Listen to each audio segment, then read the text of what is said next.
Começando mais um Ravache Pod, o podcast, né, que conecta você com notícias de tecnologia, mídia, publicidade, marketing e polêmicas e assuntos muito discutidos no mercado de comunicação. E comigo, Yulia Serra, bem-vinda. Muito obrigada, um prazer. Yulia, hoje teremos dois convidados, né, no nosso podcast aqui.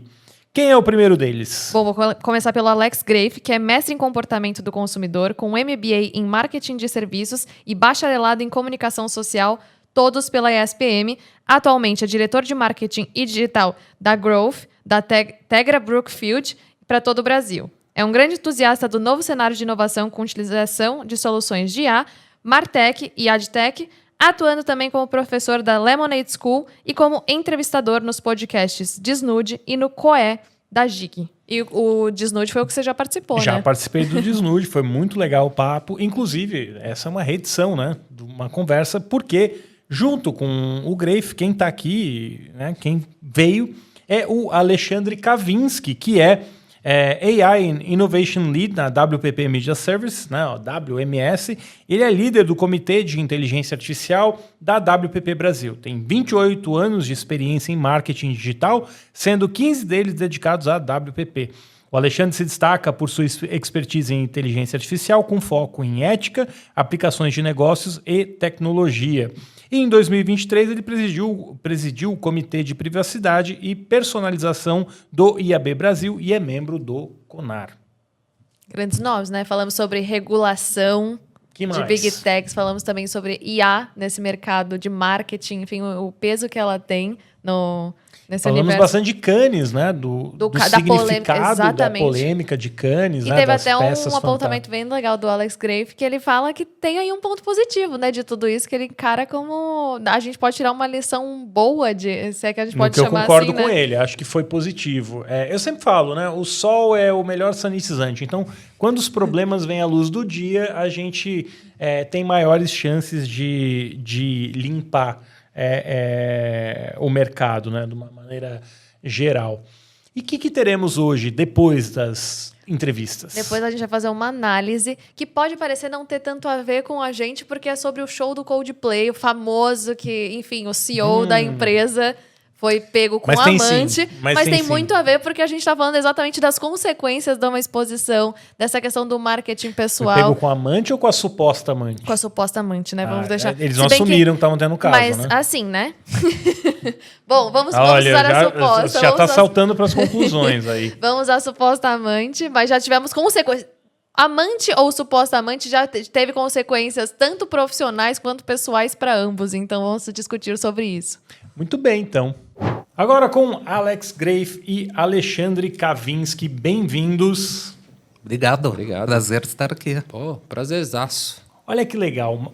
Quase um ano atrás, praticamente um ano atrás, eu fui no podcast de vocês, né? Desnude. Exato. Correto? E falamos de várias questões de mercado. Faz só um ano, mas parece que foi uma década. Aí eu falei, não, vamos refazer a edição, vamos conversar de novo, bater um papo. Só que dessa vez vocês vão lá no meu podcast. Estão aqui no Ravache Pod. E eu acompanho muito o trabalho de vocês nas redes sociais, tem o Desnude, a gente conversa, né, troca ideia. O Kavinsky fala assim, não é bem assim, é diferente. No LinkedIn, principalmente, né? Sim. Então, acho que, de novo, assim, é um prazer ter vocês aqui. Sou um admirador aí do trabalho de vocês. E acho que tem uma perspectiva rica, né? Porque temos cliente e agência, né? Uhum. Mesmo que não trabalhando diretamente, são duas perspectivas diferentes. E é a primeira vez que a gente faz isso aqui, de ter dois lados diferentes. E isso depois de Cannes, né? Que eu acho que rompeu com vários paradigmas aí de mercado. Né? Teve o caso de Cannes e a IA cada vez mais exacerbada. Então, eu queria começar entendendo de vocês assim, qual a percepção de vocês do evento que teve em Cannes, né? Não sei se foi um escândalo ou um reconhecimento das limitações do mercado ou dos riscos que o mercado tem. Uhum. Como que você encarou o que aconteceu lá, Grafe? Bem, a minha opinião provavelmente vai ser diferente da do Kavinsky, porque nós estamos em lados opostos.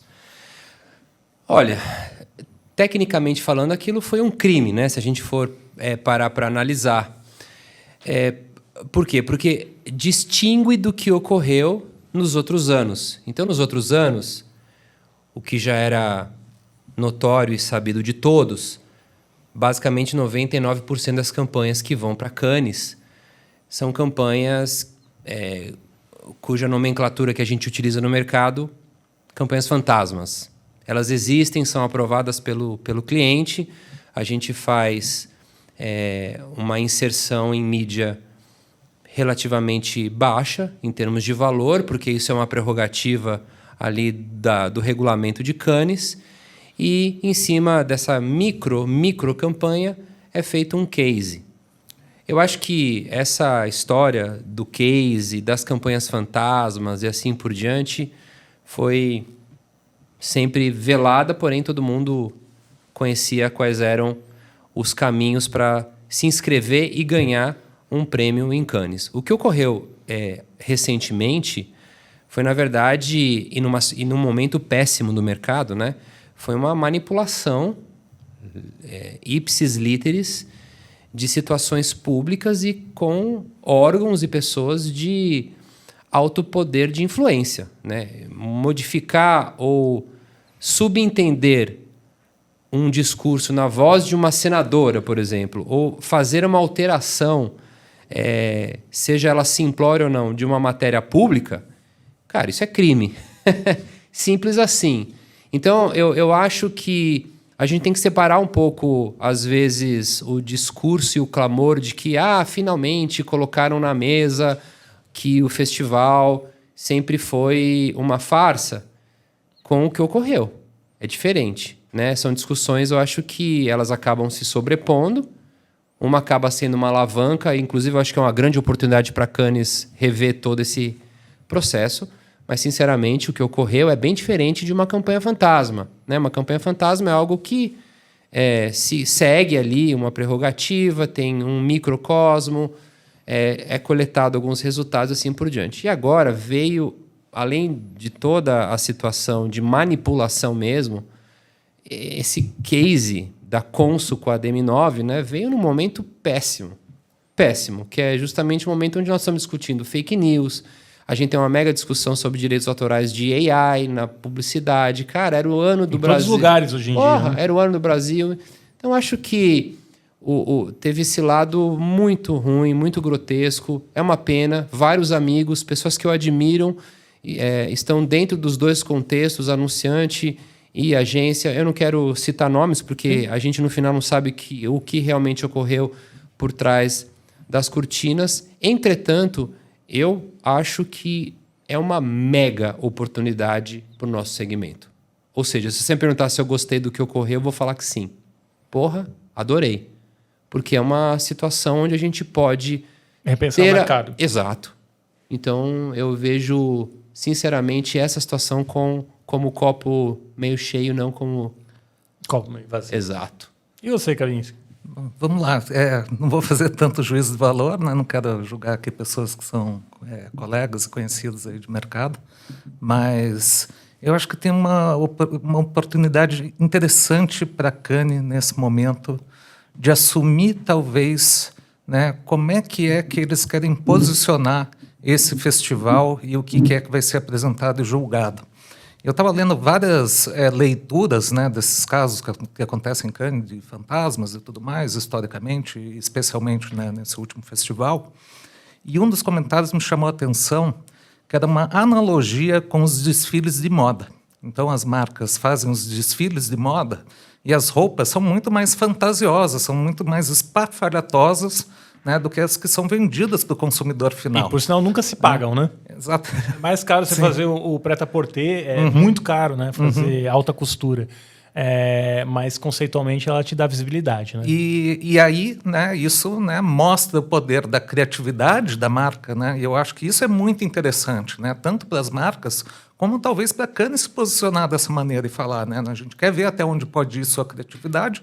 Claro que dentro, né, de certos... né, contextos e parâmetros ali que precisam ser definidos, né, mas eu acho que isso aí, essa analogia me chamou bastante atenção como uma oportunidade. E aqui pegando, né, a fala do Alex, né, concordo, eu acho que foi de certa forma, né, tem um lado ruim, mas é bom que escancarou uma coisa que a gente precisa prestar atenção, né, e que acho que não estava sendo tanto falado no mercado, né, que é como é que a gente usa IA, né, com segurança e né, com toda a parte aí de ser mais transparente. Né? Será que, de alguma forma, a gente não está superestimando o potencial da IA? Acho que está claro para todo mundo que é uma revolução, mas é uma revolução na velocidade que se espera da IA? Quando a gente fala de mídia, marketing, publicidade? Putz, eu tenho certeza que Kavinsky vai conseguir responder com endosso mais técnico do que eu. Porém, eu acredito que, do meu lado, como anunciante, a velocidade dessa revolução ela é muito maior do que a que nós tivemos há menos de 2 décadas em relação à transformação digital. E é engraçado que nós, até hoje, se a gente olha para os anunciantes e para o ecossistema de publicidade, propaganda e agentes de serviço, até hoje a gente tem lacunas ainda não preenchidas da última revolução, da última era da transformação digital. Até hoje a gente não tem. A gente ainda discute métrica, né? Isso, nem o cookies a gente conseguiu resolver o que is dead, né? É muerto. Só que agora tem 2 agentes, que é o anunciante e a agência, que eu acho que, decorrente dos erros do passado, eles estão mais ponderados. Então eu vejo que a velocidade da AI ela é exorbitantemente mais veloz do que da transformação digital, porém, diferentemente na transformação digital, a gente não vê um monte de anunciante querendo subir no palco falando eu fiz, eu não fiz, etc. e tal. Por quê? Porque, obviamente, a gente tropeçou muito, sangrou muito e gastou muito dinheiro colocando martechs e edtechs simplesmente para se inserir nesse tsunami para tentar pegar essa onda. E agora não. Agora eu vejo uma ponderação maior dos 2 lados e para as agências eu vejo que algumas, de forma muito sábia, olharam e falaram, dessa vez não. Porque quando teve a transformação digital... Lembrando da história, né? A gente teve marca com Second Life, fazendo o seu espaço no Second Life. A gente metaverso, né? O próprio Facebook mudou o nome para Meta, né? E quando você pega as agências na era da transformação digital, elas viraram coadjuvante. Porque quem catequizou e evangelizou o mercado? Podemos aqui discutir para o bem ou para o mal. Meta e Google. E aí todos os outros players de mídia programática digital, todos eles, sem exceção, seguiram o mesmo template, que era um approach educacional. Era o real inbound marketing através dos agentes de mídia. E as agências de publicidade sempre foram a interface ou o principal ponto de contato, o layer entre a mídia e o anunciante. Durante a transformação digital, as agências não conseguiram pautar os anunciantes de forma, vamos chamar assim, educativa e estratégica. Esses players de mídia, eles assumiram o protagonismo. Só que agora não. Agora eu vejo vários grupos e várias agências olhando essa situação e, não. Agora eu vou ser o agente evangelista, eu que quero ser o ponto de contato entre o que é correto, o que pode ser feito do ponto de vista de AI com o anunciante. Então isso é muito interessante, porque mesmo na alta velocidade, eu estou vendo uma certa prudência e vários interlocutores ou serviços de marketing se aproveitando desse momento para virarem protagonista. Você tem essa percepção também, Kavinsky? Sim, eu acho que assim, nesse sentido eu vejo muito claramente dentro da APP, né? Porque assim, vou dar alguns dados aqui que eu acho assim, bem significativos. Tá?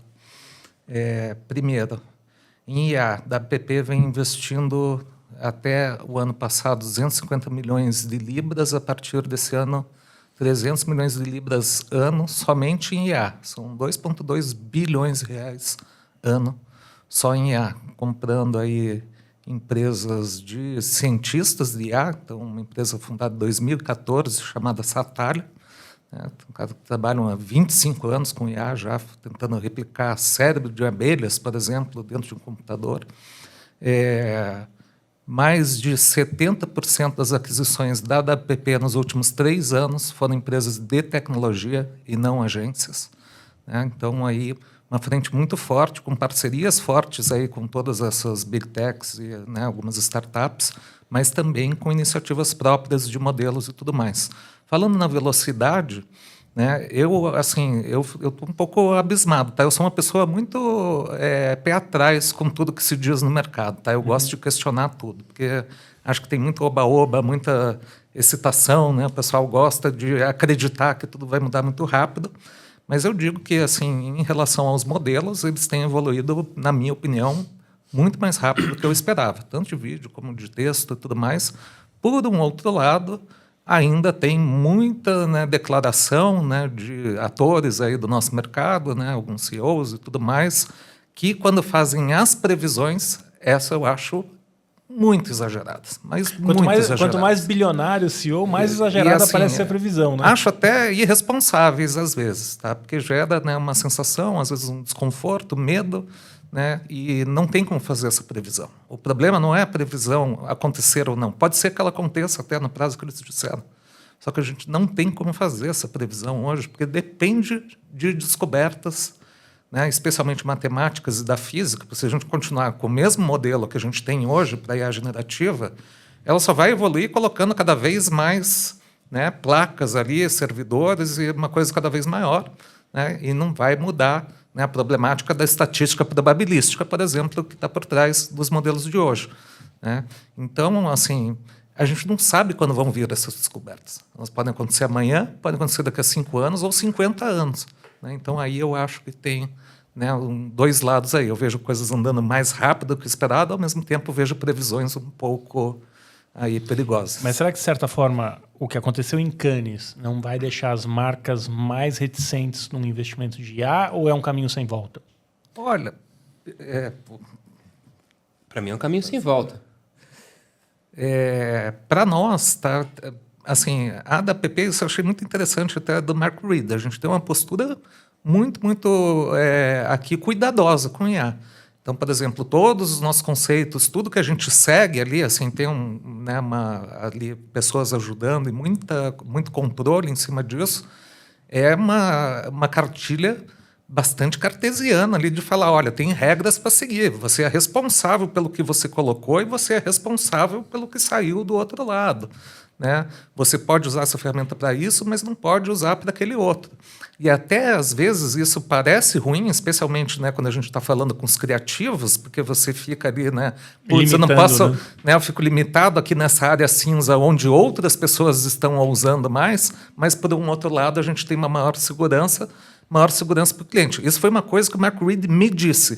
A gente não quer ser o exemplo do que deu errado com o IA. Tá? Ele me disse isso alguns anos atrás. Só para contextualizar, CEO da WPP está saindo em setembro, mudou o CEO, é isso? Dia 1º de setembro entra a Cindy Rose. Né? Eu acho que em Cannes, o que ocorreu em Cannes é uma mistura entre idolatria, ambição e imprudência ou irresponsabilidade. A gente não pode misturar as coisas. A inteligência artificial está aí e ela usada de forma correta é irreversível para mim, do ponto de vista de anunciante. Irreversível. Mas, por exemplo, quando eu observo, né, as holdings, WPP é uma delas, mas hoje a gente pode dizer que praticamente todas, né, se não todas, investimentos de centenas de milhões de dólares ou libras, né, no caso da WPP, para IA. Será que as holdings, né, não acabam jogando a favor das big techs? Né, as holdings de publicidade, porque eu vou investir em A, mas no final do dia a gente sabe que, né, pelo menos a leitura que eu faço é que os donos dos grandes modelos e que têm mais dinheiro para investir em modelo são as big techs. Inclusive, comentei, né, com você que me surpreendeu quando chega uma nova CEO na WPP que vem da Microsoft assim, precisamos investir em criatividade, ou criatividade é uma prioridade nossa.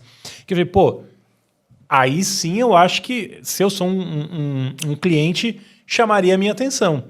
Porque no jogo da IA, provavelmente eu buscaria uma Big Tech, talvez não uma agência de publicidade ou uma holding. Eu estou muito equivocado na minha leitura, Queria ouvir a opinião de vocês. Assim, uma CEO da WPP chegar e voltar a atenção para a criatividade, talvez não seja dar uma puxada de freio, por um lado, para pelo menos realinhar a conversa ou o discurso em torno da IA nas agências? Essa sempre foi a proposta da WPP nessa guinada para a tecnologia que já vem acontecendo há alguns anos. Tá? Então, é sempre como é que a gente pode usar a tecnologia para amplificar e apoiar a criatividade. Né? Então, como é que a gente usa isso para isso? Né? E aí, ao mesmo tempo, né, as Big Techs são grandes parceiros nossos, mesmo com o IA. Por quê? Por um outro lado, a gente tem alguns diferenciais. Pensa o seguinte, né? A Big Tech dentro da mídia. Tá? Vamos supor que futuramente aconteça como o Zuckerberg disse e todos os anúncios são gerados automaticamente por IA. Tá? Você conecta a conta do banco e a Meta resolve tudo para você. Qual é o problema disso? Você tem um algoritmo que resolve tudo para todos os clientes. É o mesmo algoritmo. Se a gente tem alguma coisa diferente disso, você entende? Sim. Porque assim, está todo mundo jogando o mesmo jogo com o mesmo algoritmo. É interessante ter uma outra visão, uma outra criatividade, uma outra coisa que você não vai jogar o mesmo jogo, né, que todos os outros clientes. Isso é já um diferencial para nós. O outro que entra aqui na parte de diferencial também são os dados que só a gente tem, então, historicamente, como da PP, né, com aí centenas, né, mais de uma centena de milhares de pessoas no mundo todo trabalhando, né, e isso tudo com um histórico, né, e o que a gente vai gerando de aprendizado à medida que a gente usa essas ferramentas. E aí os dados que só a gente tem, né, porque na IA esse jogo vai ser bem importante. Né, os dados que só você tem, não importa, né, que tipo de negócio, que empresa, né, vão ser um diferencial muito grande. E aí até na história aqui né, que o Alex estava falando aqui da internet, né, e que a gente não conseguiu assimilar tudo, nem até hoje, né, por exemplo, a questão de métricas e tudo mais, né, a gente não resolveu ainda a questão de dados. A maioria das empresas, não importa se são grandes, pequenas ou médias, elas têm um problema seríssimo de dados ainda, que precisa ser resolvido antes de ter um diferencial na IA. Né? Então, acho que tem muita oportunidade. Muitas vezes a gente está discutindo como eu vou implementar a IA, o que eu vou fazer com a IA, e a gente não resolveu uma questão básica de processo, né, dentro da empresa. Exato. Como eu vou colher o dado, como eu vou armazenar o dado e trabalhar esse dado.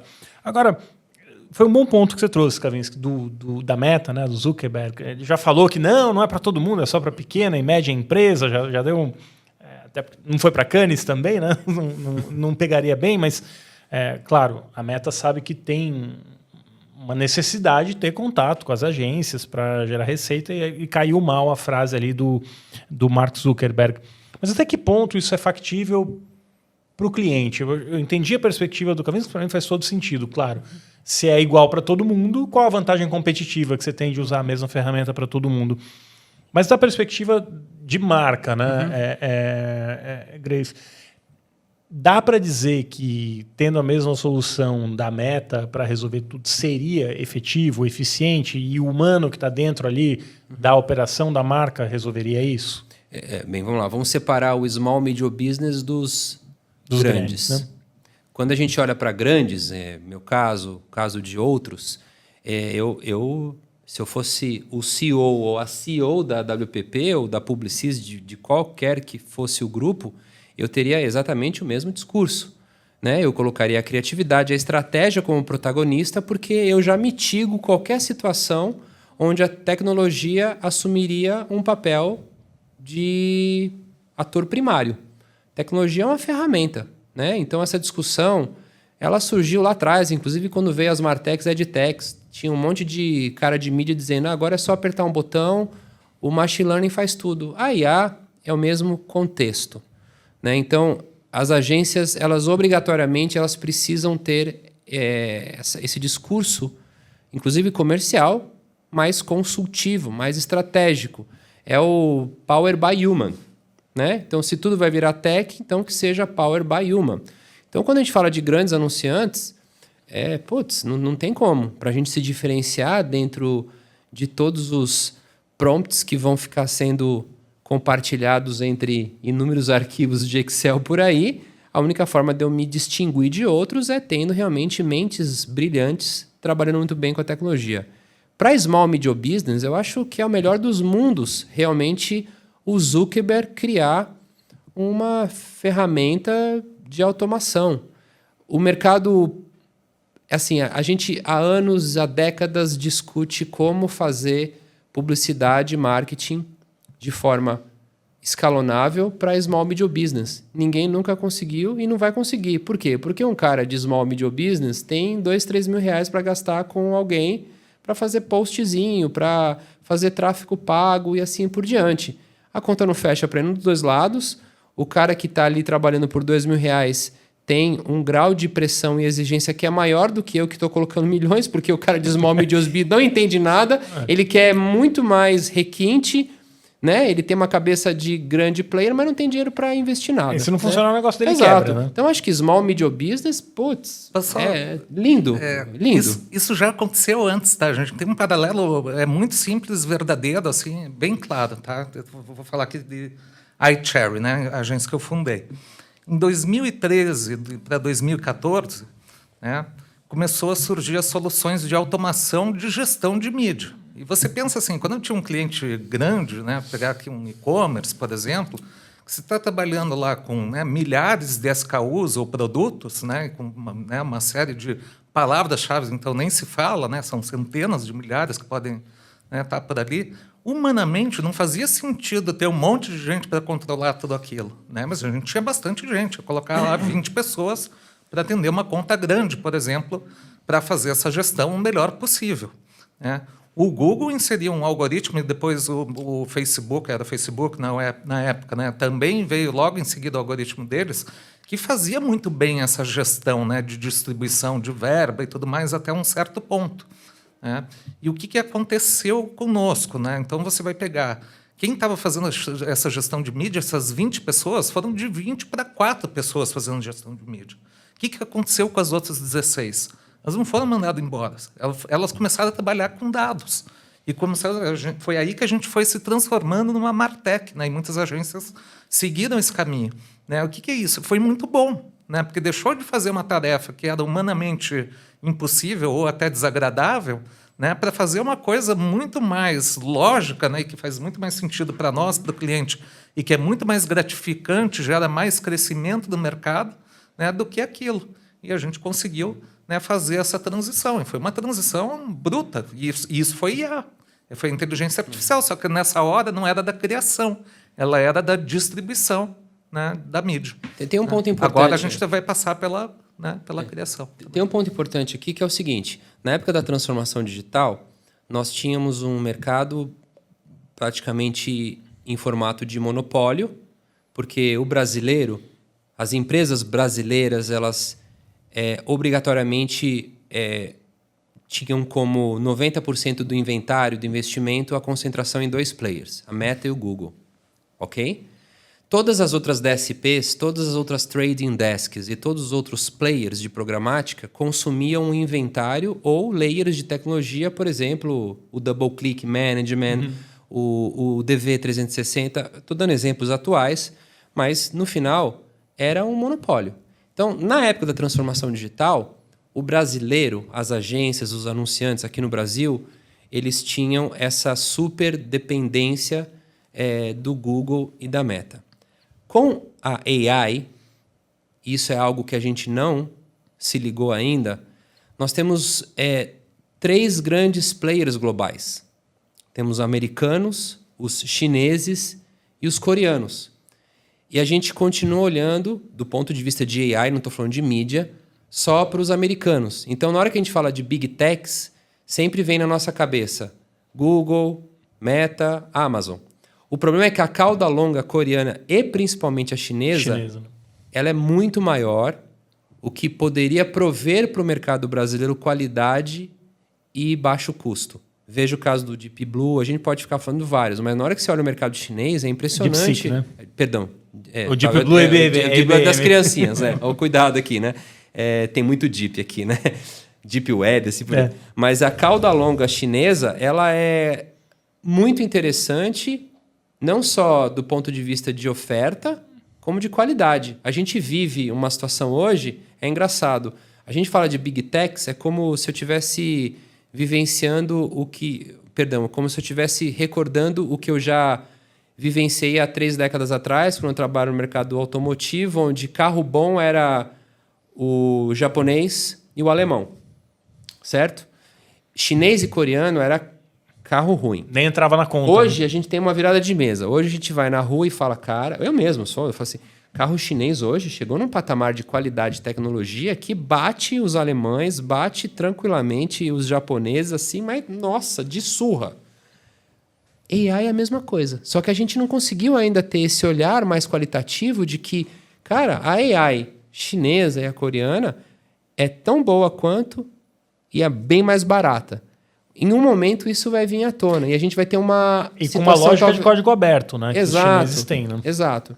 Então, assim, isso é interessante ver, né, essa movimentação, porque eu acho que talvez tenha oportunidades ainda não exploradas por todos nós, tanto anunciantes quanto agências. Vou fazer até uma parte aqui que o Kavinsky pesquisa muito questão de segurança de IA, né? Aplicações. E eu tenho a impressão, já até comentei isso aqui no passado, mas eu queria ouvir de você assim, qual a sua perspectiva, porque é irônico, né? As empresas no Vale do Silício dizem muito que não podem ser reguladas ou que não podem ter restrições, porque isso impediria a inovação. E a gente olha para a China, que é um mercado que, como o Greg bem colocou, a IA tem avançado muito rápido e é um mercado que regula as empresas de tecnologia e tem uma mão pesada na regulação, né?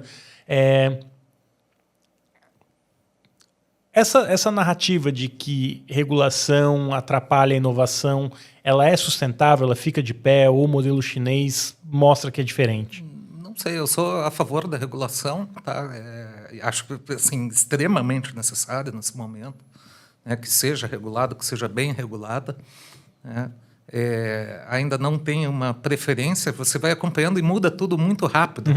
Né? Então, por exemplo, a própria, né, o AI Act europeu agora está, né, já com um país discordando, e a gente não sabe agora por onde vai. Né? Então, esse modelo mais tradicional e mais fechado, né, parece que não vai ser o modelo que vai vingar.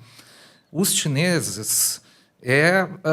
bom, a gente tem aqui uma visão, né, do que eles entregam, mas eles são fechados até certo ponto.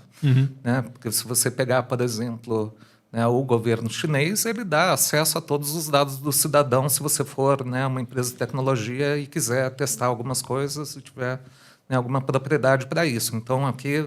né, tem pesos e medidas aí que estão escondidos, que a gente não consegue ver. É um assunto muito... Não tem visibilidade. Né, muito profundo, né, falar em deep, né, mas é um assunto muito profundo com muitos detalhes ali que a gente não consegue ver. Né? A gente vê o Trump, por exemplo, agora também com uma pegada, né, de ser mais liberal, né, tentando ir para uma área cinza aí mais aberta, né, para a inovação. E aqui, assim, é muito difícil de avaliar sem ser um jurista, sem ser uma pessoa que está realmente se aprofundando no detalhe dos termos, porque são muitas informações. Eu confesso que não estou em dia com tudo, né? Mas, não sei se os chineses são tão fechados assim. Eu acho que eles são mais abertos. Né? Tem um problema, às vezes, né, com questões, né, do Oriente, ali, especialmente da China, que você não sabe, por exemplo, qual vai ser o SLA. Às vezes, né, a gente, por exemplo, vem conversando com o DeepSeek, né, para colocar dentro da nossa plataforma, mas até agora não conseguimos. Eu não sei onde está travado isso, né? Mas a gente consegue uma série de plataformas. TikTok a gente já trabalha normalmente, por exemplo, mas com o DeepSeek não conseguimos ainda. E como o DeepSeek faria sentido dentro da WPP? Só, até, acho que é importante dar o contexto, né? Qual a diferença da WPP para a WPP Media Services, que é a área que você está liderando lá dentro, Kavinsky? Bom, a WPP Media Services, né, a gente cuida tudo de mídia e dados, tá, né, das agências aqui. E a WPP é uma holding, né, que tem aí debaixo do seu guarda-chuva agências e agora, né, muitas empresas de tecnologia também, né, cobrindo todo o espectro aqui, desde... né, compra de mídia, a parte de branding, commerce já está envolvido, experience, PR, desenvolvimento e assim por diante. Temos empresas só de desenvolvimento de software, por exemplo, né, então ela faz todo esse papel e o que a gente tenta fazer é juntar as pontas aqui de toda a jornada do consumidor, como é que a gente consegue, né, ajudar nossos clientes aí nessa jornada. E como o DeepSeek entra dentro dessa equação? É que, assim, o que a gente tem, tá, esse investimento todo nosso em IA lá dos 300 milhões de libras, ele está investido num sistema operacional que a gente chama WPP Open, tá, um dia até posso mostrar para você e entrar ali para a gente mostrar, porque todo mundo gosta de falar de IA, pouca gente mostra, né? Mas, então, esse sistema a gente tem ali conectados os nossos modelos, né, de uma forma organizada, e também outros modelos, né, como Microsoft, Adobe, Google e assim por diante, OpenAI. Né? E o DeepSeek seria uma opção para a gente colocar ali. Por quê? Porque ele é um modelo, né, acessível, né, e mais barato, né, para você rodar. Então, à medida que a gente tem 110 mil pessoas ou 6 mil pessoas aqui no Brasil, né, utilizando, fazendo consulta, né, gerando agentes e tudo mais, tem um custo ali, né, da utilização de tokens. E aí, quando a gente pega uma DeepSeek, seria, né, muito mais acessível aqui em termos de custo, né, para fazer essa utilização, ou nossos clientes utilizarem também. Grave, como que está a aplicação de IA, quando a gente fala de mídia, marketing, dentro da operação de vocês hoje em dia? Olha, hoje a gente aplica IA em 2 contextos com bastante resultados positivos e com uma certa eficiência. O primeiro é basicamente no que a gente chama de escolha de posicionamento e motes de produto. Então, é engraçado dentro do mercado de incorporação, de construção civil, né, de toda essa parte de real estate, quando você lança um produto, né, como ele é um bem muito relevante para uma família, no final você vai acabar dando para uma empresa, às vezes, toda a sua economia, você compra a coisa mais importante para o brasileiro, que é uma casa. A maior compra da sua vida, né? Exato, é a maior compra da sua vida, o bem mais relevante que uma família pode comprar. Então, às vezes, desde a descoberta de qual seria o melhor posicionamento para aquele produto, a escolha do nome, assim por diante, cara, a IA, hoje, dentro das prerrogativas pagas, onde você tem uma pesquisa um pouco mais aprofundada, ela é excelente para, inclusive, resolver situações muito rápidas, coisa que a agência demoraria, às vezes, 2, 3 semanas. Né? Um nome, por exemplo, que faça a correlação com os atributos do produto é uma coisa fantástica na IA. Você coloca os atributos do produto, fala mais ou menos qual é o perfil do cliente e fala, cara, me traz... Dá o nome do prédio, assim. Tipo, eu trabalharia na Monange, na Colorama, fácil. Esmalte, eu criaria, inclusive, lá pode jogar fazer um agente de ChatGPT para criar nome de esmalte. Isso é a parte mais estratégica, né? Eu acho que a parte estratégica, ela hoje, muito provavelmente, é a que requer mais refinamento de prompt, mais olhar cirúrgico para situações de alucinação, tranquilamente, né? E eu acho que é a que mais traz resultados rápidos também. Em uma outra frente, a gente tem utilizado muito para produção de campanhas de performance. Tá. Que são aquelas campanhas ou comunicações onde o produto e o atributo ele tem mais protagonismo do que a história, do que o posicionamento, do que a parte mais humanizada. Então, quando a gente traz isso para um contexto de performance, principalmente em vídeo, em motion, peças que requerem, às vezes, 15 segundos de movimentação ou de dinâmica, cara, maravilhoso. Maravilhoso. 10, 15 segundos, uma movimentação, alguma coisa que cria um stopping power. Veja recentemente agora a campanha da IKEA, né? Pô, cara, sei lá, 3, 4 segundos é demais, né? E assim, no passado, e aí eu vou olhar para o meu umbigo de anunciante, às vezes pedir uma situação dessa para uma produtora, né? Não importa o país que você tivesse produto. Cara, era assim, a conversa ela não iniciava com uma produtora, o ticket de entrada o mais baixo era R$500 mil, assim. Ó, a gente não conversa, é daqui para frente. Hoje não. Hoje, em algumas situações, eu tenho hoje players, hoje a WPP, e eu sou não só grato, mas estou muito satisfeito, quero deixar claro isso aqui. É nossa agência. Com uma faca por baixo da mesa do lado. Não. Pô, eu tenho uma história belíssima com a WPP. Mas todo mundo diz que... todo mundo, mas tem um ditado, né? O cliente tem a agência que ele merece, né? Exato, eu tenho agência, eu tenho os amigos que eu mereço. Então, assim, eu tenho outros players menores que trabalham, às vezes, para situações regionais, tal, que, cara, são agências pequenas e muito rápidas nessa história de criar esse conteúdo. Então, hoje, nessas duas situações, eu tenho utilizado e muito. Cara, eu tenho um fato aqui interessante. Recentemente, eu tive um plot twist na minha empresa que nós tínhamos um produto com um determinado atributo, um determinado posicionamento, campanha toda pronta. Aí eu falei, cara, fomos para uma reunião que era uma reunião protocolar. Nessa reunião, um integrante do board, um C-level, trouxe um questionamento muito relevante que fez com que a gente mudasse completamente o produto. Cara, na hora que eu mudo a característica do produto, eu não aproveito nada da história que eu criei em cima do antigo posicionamento. Cara, como é que eu faço agora? Tem 2, 3 semanas para eu reapresentar isso, mas não tive dúvidas. ChatGPT, o pago, versão paga e tal, joguei lá todo o contexto. Tem um produto assim, tal, com esse atributo. A campanha tem esses elementos visuais. Vai uma conversa ali, né? E hoje é engraçado que eu converso mesmo. Boa noite, tudo bem? Você pode me ajudar? Tô ferrado. Eu falo assim pro chat. Eu vou falando com o negócio lá. Rapaz, resolvi em 2 dias. E foi muito engraçado que eu me vi numa situação onde o chat trouxe a solução para aquele contexto que eu tinha, com um novo atributo de produto, e aí foi o mais legal que eu resolvi tudo por WhatsApp. Mandei para minha vice-presidência, o que você acha desse caminho tal? Putz, eu gosto disso tal. Impressionante. Mas isso também não força, Kavinsky, as agências a repensarem seu papel? Acho que, assim, a gente, na verdade, já vem porque fazendo aqueles isso há muito 500 tempo. mil que o Graves citou, não está mais no mercado. Ou foi para outro lugar, né?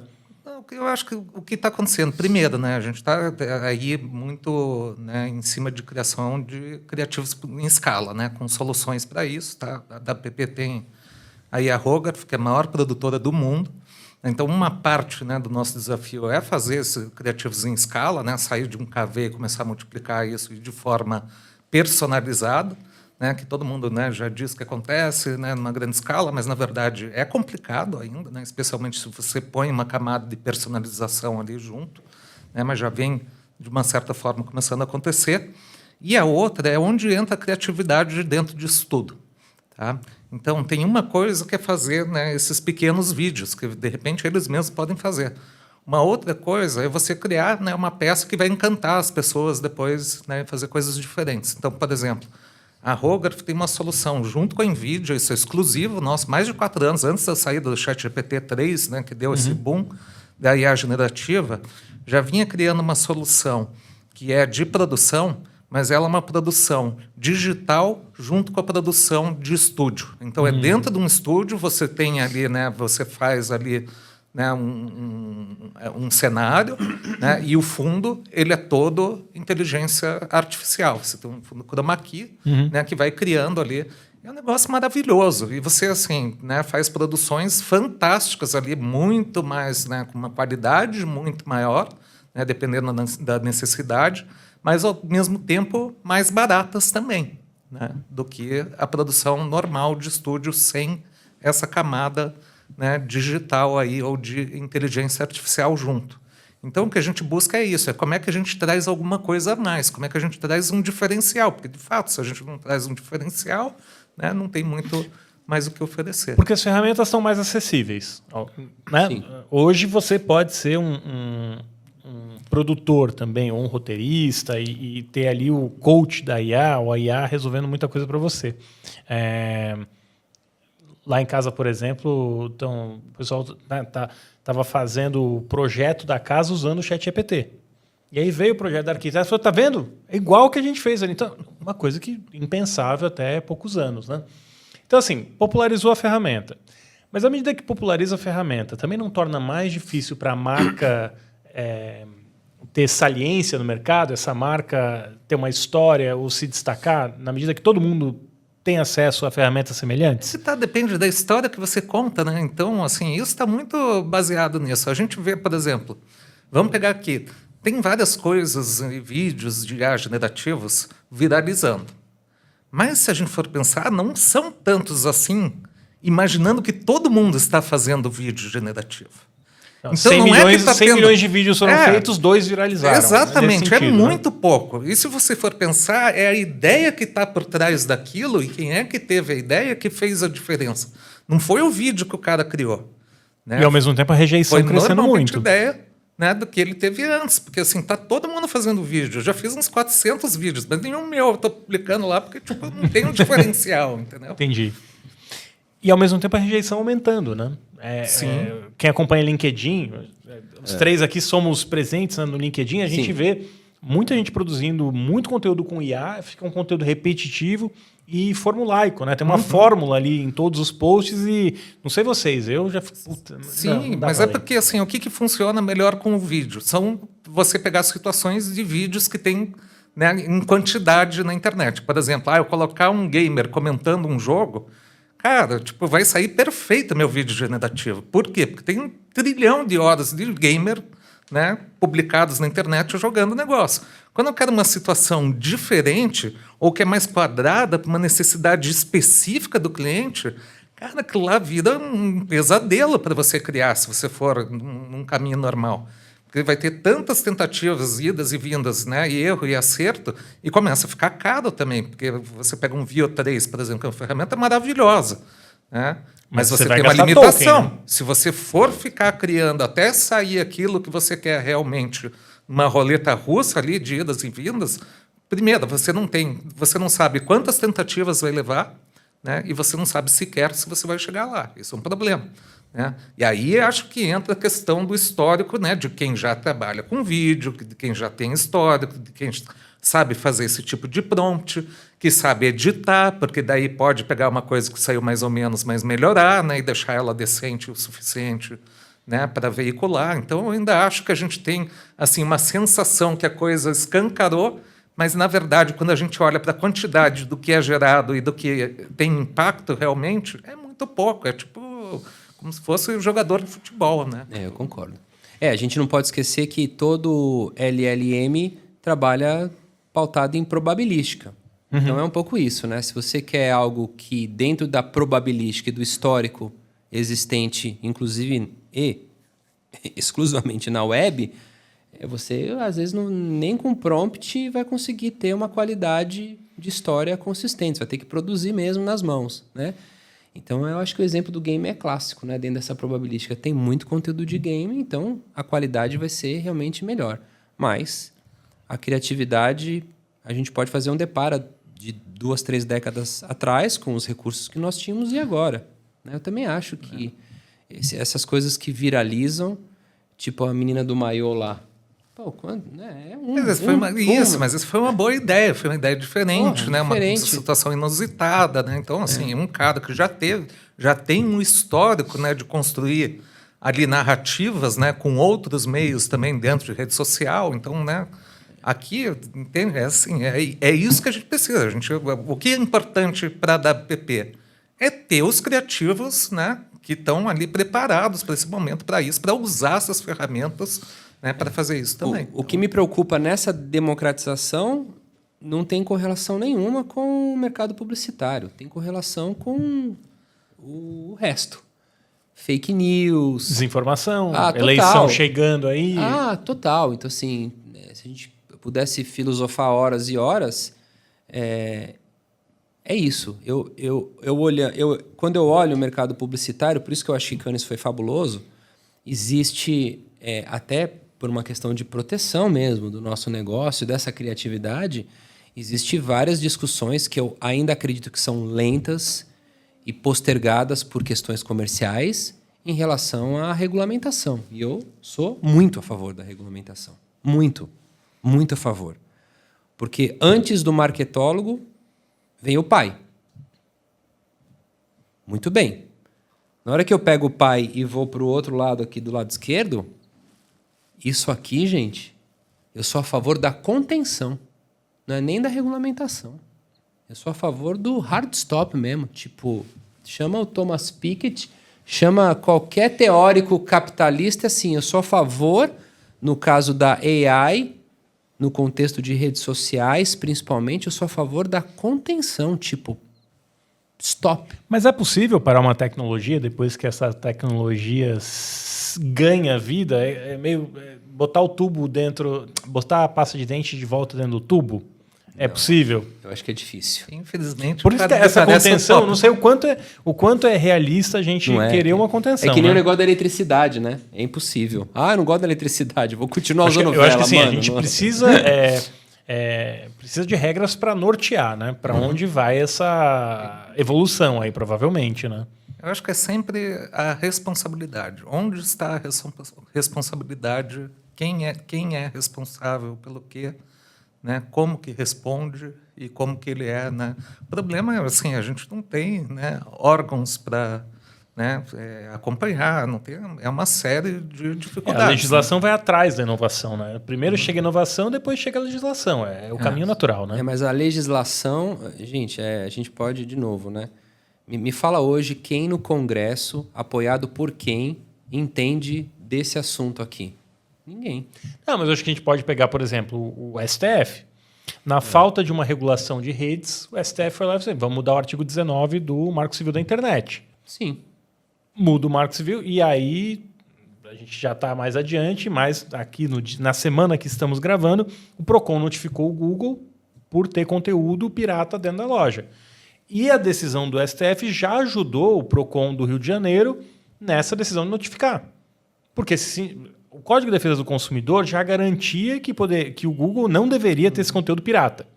Mas quando muda o artigo 19, o PROCON tem mais um elemento para defender que o Google é sim responsável por aquele conteúdo pirata.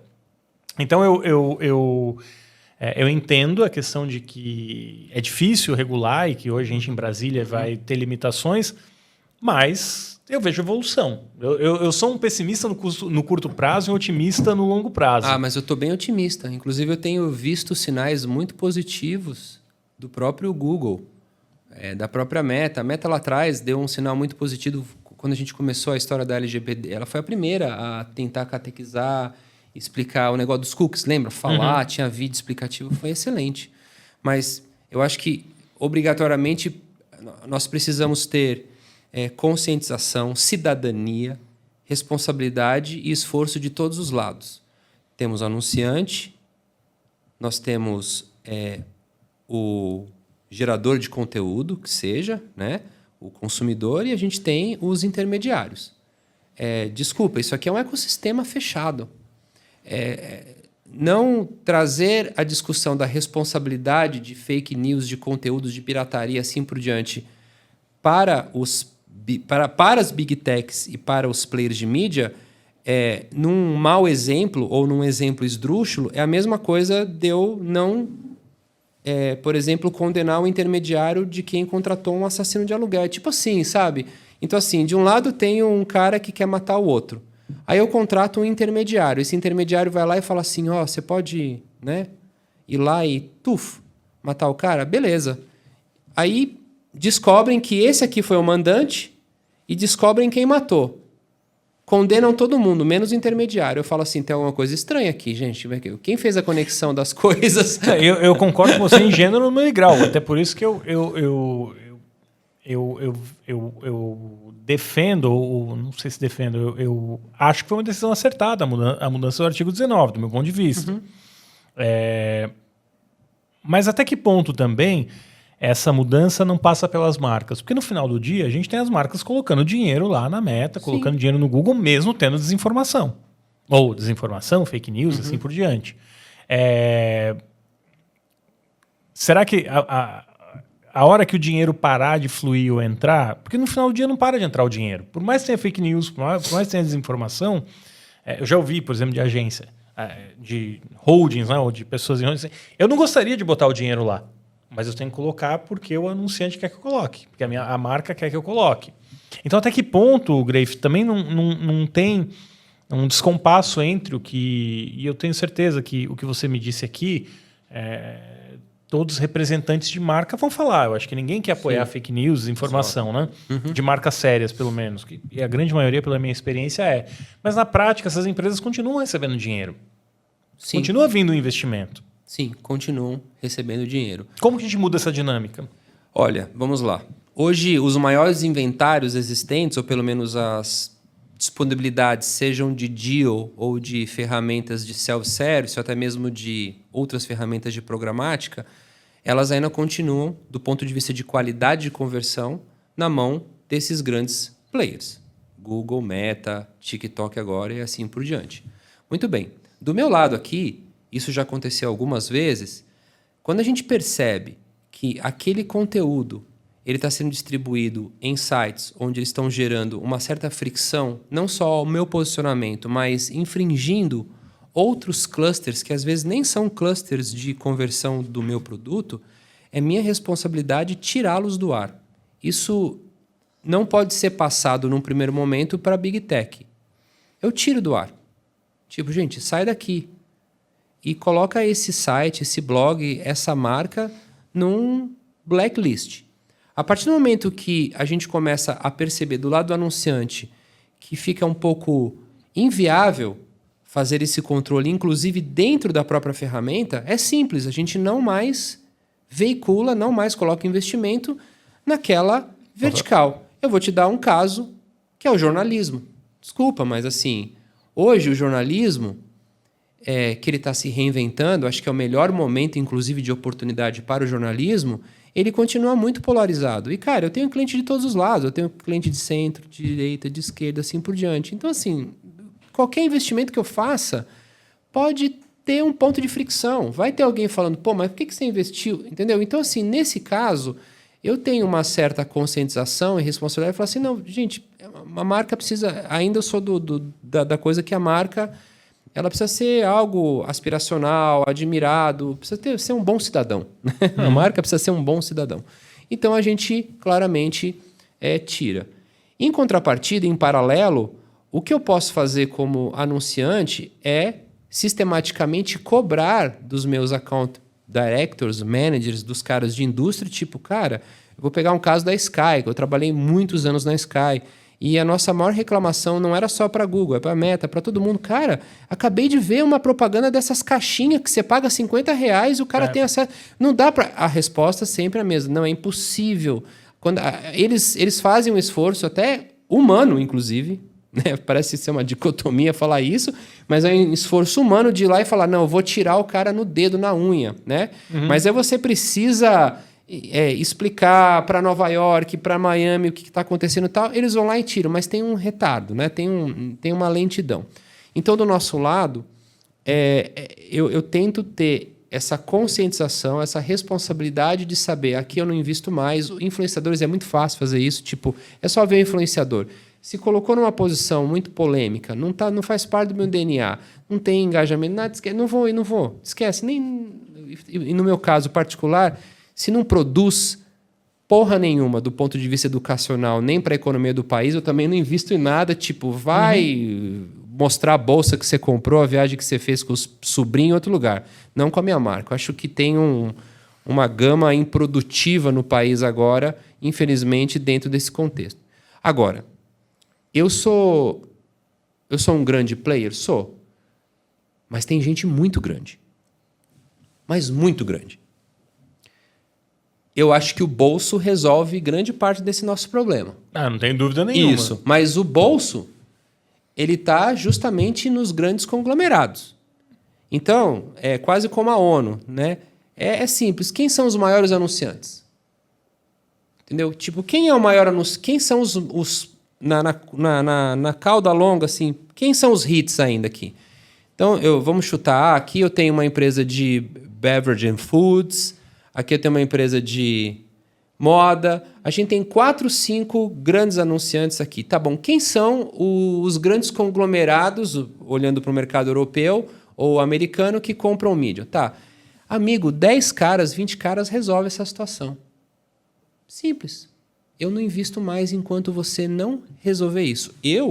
Mas isso aconteceu no passado, né? Com um player, com 2 players no máximo. Acho que foi, não lembro se foi a Pepsi ou quem falou. P&G, né? Isso, a Procter & Gamble.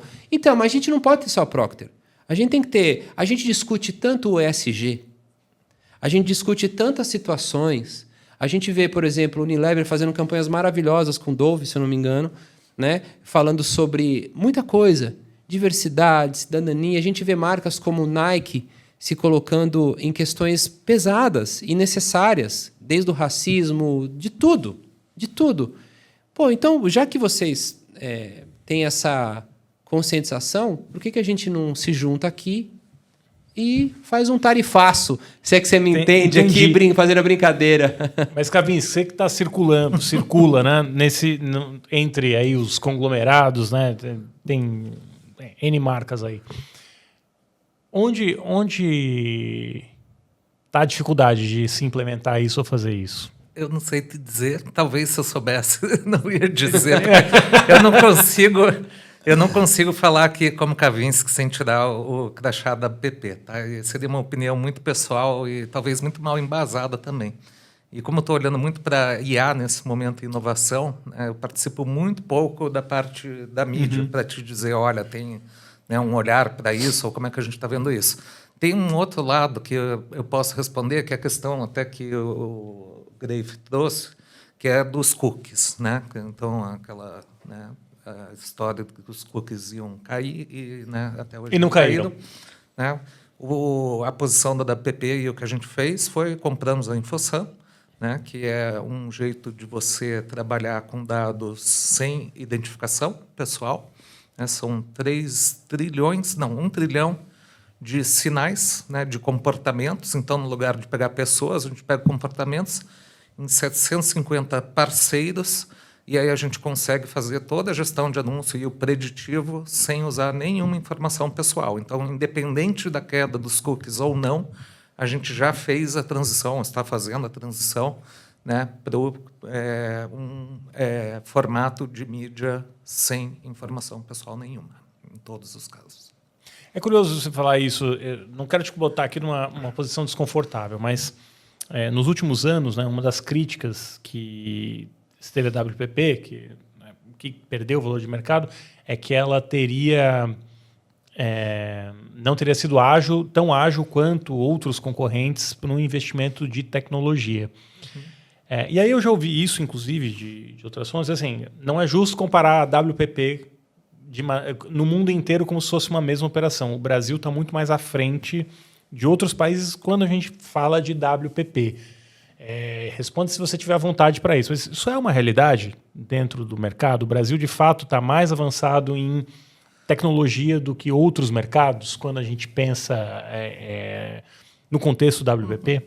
Acho que é uma pergunta interessante, mas assim, infelizmente, eu tive muitos anos onde eu acompanhei o global de WPP.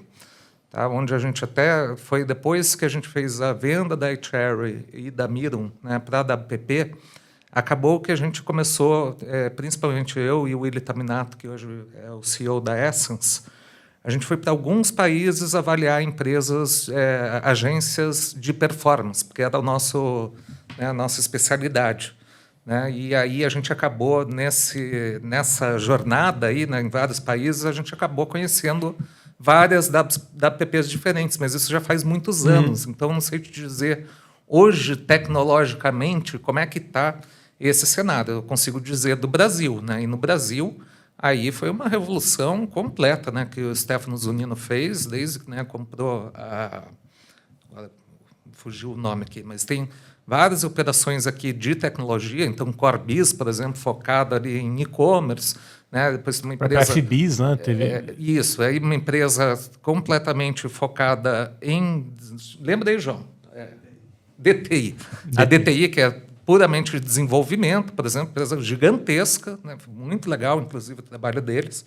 Né? E aqui eu acho que a gente deu essa guinada boa. E também, em termos de resultados, né, a gente tem assim, um crescimento bastante expressivo. A WMS, né, onde eu fico hoje, né, debaixo de WMS, cresceu aí em 4 anos de 0 pessoas para 900 profissionais. Né? Então, um crescimento... São 6 mil profissionais, mais ou menos, no Brasil. Mais né? 6 mil aqui no Brasil. Né? Então, os resultados do Brasil são bem interessantes. Mas não consigo hoje dizer para você, assim, olha, nos últimos anos, tecnologicamente, até porque vai ter muita variação de país para país. Entendi. Né? Vão ter alguns que, né, andaram mais rápido, outros não, mas eu não tenho essa visibilidade, infelizmente. Eu lembro da época que eu estava nos Estados Unidos, né? E aí a gente pega o mercado imobiliário lá, né? Tem 4, 5 construtoras que controlam o país inteiro praticamente. E aqui no Brasil ainda é muito fragmentado, né? Claro que você tem alguns players maiores no mercado, mas cada cidade tem sua incorporadora, construtora, é um mercado muito mais fragmentado.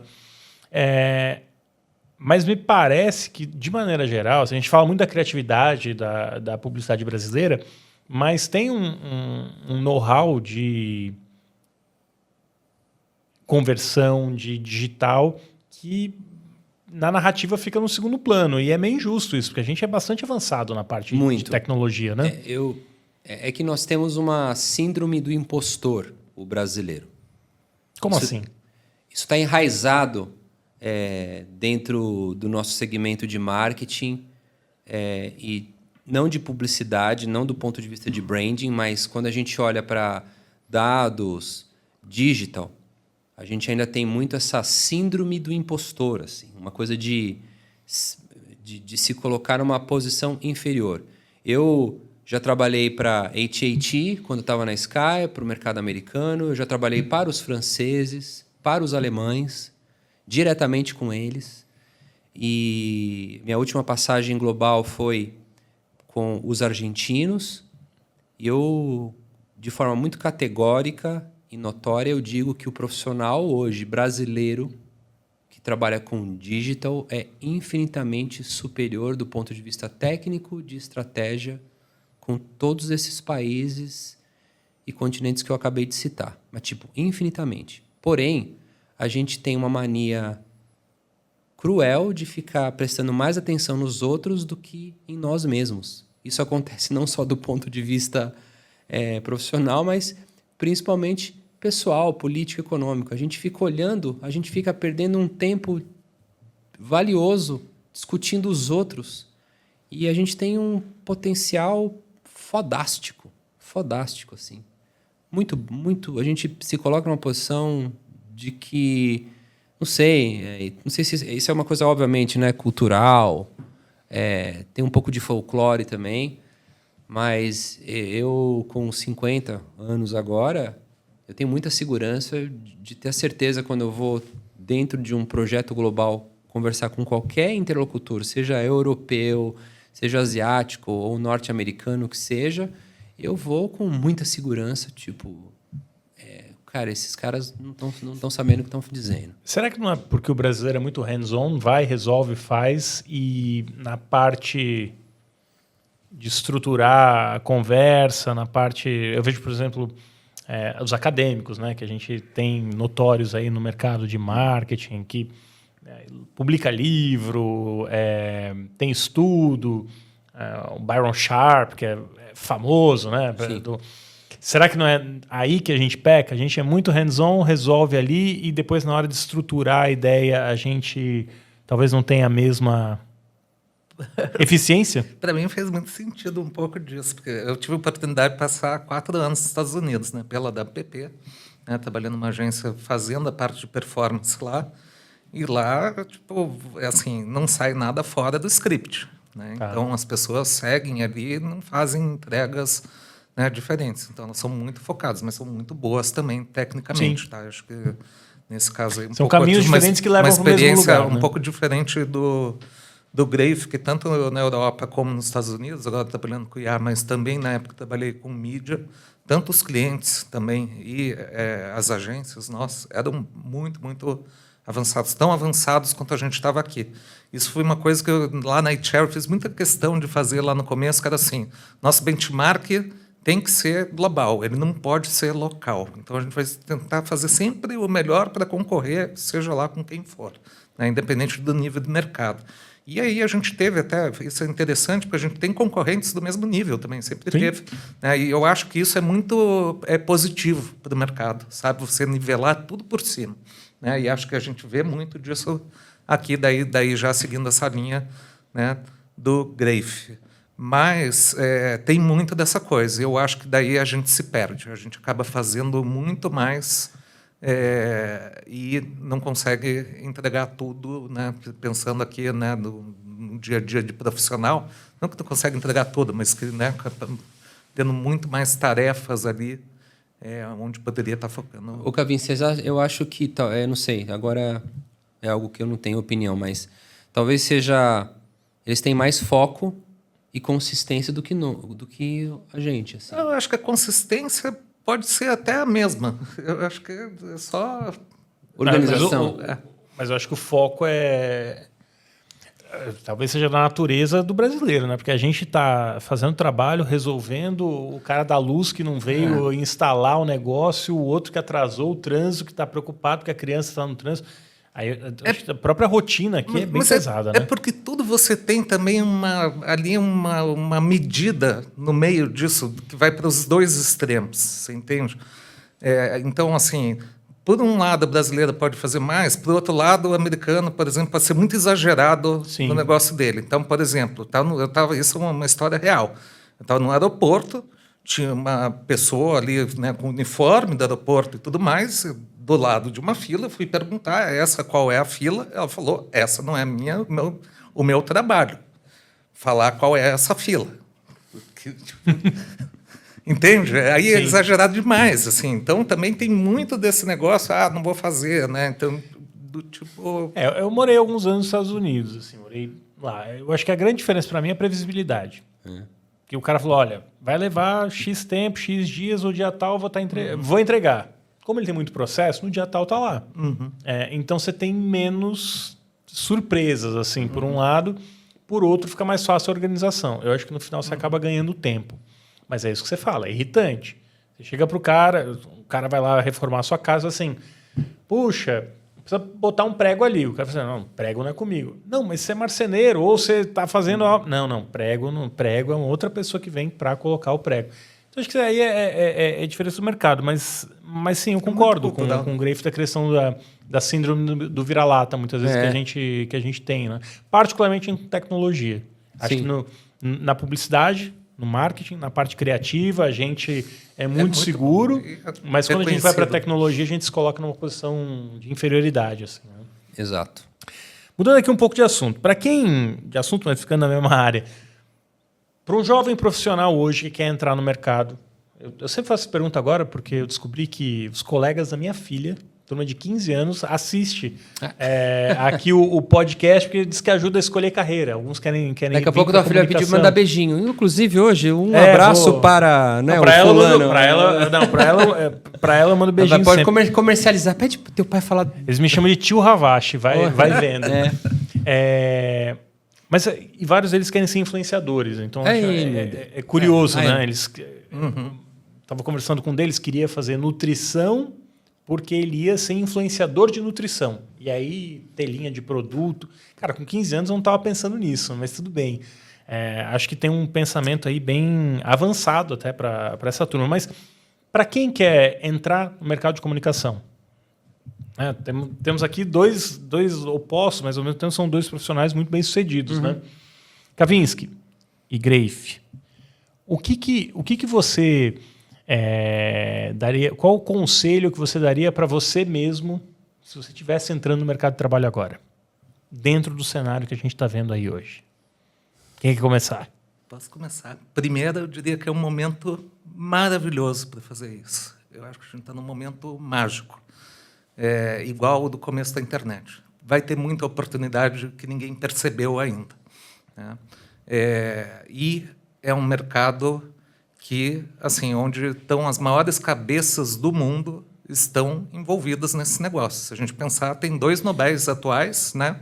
Um de física e um de química, um ex-Googler e o outro Googler, né? Que é o Demis Hassabis e o Geoffrey Hinton, né? Que são aí, né, trabalham com tecnologia, então aqui, né, tem uma oportunidade enorme. E a maneira de entrar seria questionando o status quo. E não é perguntando o que a IA pode fazer por você, mas é perguntando como é que vai ser o comportamento do consumidor com IA. O que vai mudar? Quando a gente descobrir isso, quem souber fazer isso, entender isso, e aí as gerações mais novas, obviamente, né, tem ali estão, né, inseridas num contexto que dá muito mais chance de ter essa percepção, né, e sair na frente, eu acho que é um momento muito, muito bom para isso. Mas as agências, a carreira de publicidade, estão com os dias contados ou não? Não, eu acho que não. Eu acho que as agências vão mudar completamente, assim como sempre precisaram mudar, né? Se a gente for pegar desde Mad Men até hoje, né, teve a inserção do computador, entrou a questão de dados, né? Eu acho que as agências vão ser muito diferentes, né, no futuro, né, vão ser muito mais tecnológicas, e eu acho que tem muita oportunidade também, tanto do lado criativo como do lado técnico. Eu sempre brinco, né? Alguns anos atrás estavam as consultorias, né? Accenture, fugiu o nome. Accenture, e, enfim, as irmãs ali, né? PwC, Accenture, KPMG. Não, agora a gente vai fazer publicidade também, vamos fazer marketing. No final, o plano não deu muito certo para boa parte delas, né? A lógica de que está próximo do CEO traria o negócio de marketing para essas empresas não se confirmou, né? Ou pelo menos não matou as agências de publicidade como alguns artigos aí previram. Eu ia perguntar para você, Greif, qual seria o conselho que você teria para um jovem entrando no mercado de trabalho nesse momento? Na hora que você me fez essa pergunta, né, a primeira resposta que me vem na cabeça é não entre. Tipo, não faça isso. Marketing. Não faz, né? Eu acho que seria o conselho que eu daria para minha filha. Tipo, tem... Mas iria para onde, assim? Para onde você sugeriria a sua filha para ir nesse momento? Eu acho que existem imensas oportunidades do lado vamos chamar assim, da medicina. Tá. A gente ainda fala pouco sobre, por exemplo, os avanços de AI do ponto de vista de saúde, etc. Eu acho que a gente vai ter situações muito interessantes do ponto de vista da medicina, né, da coisa do ser humano viver muito mais e as possibilidades de cura através de AI. Eu acho que a gente vai ter um gap aí, inclusive decorrente dessa geração que quer ser TikToker, que é um gap dentro de segmentos hoje que requerem, por exemplo, cálculo, a exemplo engenharia, a exemplo estatística e outras situações. Eu acho que a pauta hoje do ser influencer está muito conectada à história de ganhar dinheiro fácil sem sair de casa. E isso é uma utopia e uma avalanche de malefícios para a sociedade do ponto de vista de sustentabilidade, né? Do ser humano e assim por diante. Mas eu olho, às vezes, a minha filha e falo, deixa essa galera aqui. Eu adoro isso aí, né? A história da oportunidade. Ela não tem celular e não vai ter. É a maior briga que eu tenho. Está com 11 anos e vou sofrer. Vai ter... Nossa, vai ser dolorido para mim, né? Mas eu olho e falo assim, um dia você vai olhar toda essa galera que quer ser TikTok, toda essa galera que quer ser influenciador tal, e você vai falar, puta, ainda bem que eu não segui esse caminho. Porque aí você vai olhar para o outro lado, a história do Mar Vermelho e a estratégia do Oceano Azul. Deixa essa galera toda ir lá. Você vai olhar para o outro lado e falar assim, ninguém foi para aquele lado. Então hoje a gente tem um gap, a gente está começando a ter uma defasagem gigantesca em situações de um lado que ninguém está vendo. Então, esse foi o primeiro sparkling aqui que surgiu. Mas voltando à tua pergunta, imaginando que o cara está saindo e entrando na área de comunicação, eu acho que as oportunidades elas estão justamente naquilo que o motivou a fazer comunicação, que é dados e tecnologia. Por que eu estou dizendo isso aí? Porque, na grande maioria das vezes, um jovem ele tem uma motivação vocacional dentro do ponto de vista de criação, do lúdico, do branding, do intangível, do ato de sonhar, do storytelling. Isso faz parte de uma geração, inclusive, da década de 90. E na hora que você olha os CEOs, os grandes líderes hoje, inclusive das Big Techs, esses caras não são provenientes desse sonho, desse lúdico, desse branding, storytelling exacerbado. Esses caras vieram da estatística, do coding, de uma parte que dói na alma de um aluno de humanas. Então, se eu fosse dar um conselho, talvez fosse esse. Acho que as grandes oportunidades estão no entendimento e no abraçar dados, que tem correlação com estatística, tem correlação com matemática, número, né? matemática, e em tecnologia. E, by the way, nenhuma dessas duas situações você vai encontrar de forma latente e aprofundada numa pós. Então, meu amigo, vai atrás, porque tem possibilidade de aprendizado em cursos técnicos, com pessoas. Eu mesmo, grande parte do meu conhecimento de digital, isso que me fez me alavancar no mercado, não foi universidade, foi o player. Eu chamava o Google, me ensina isso aí.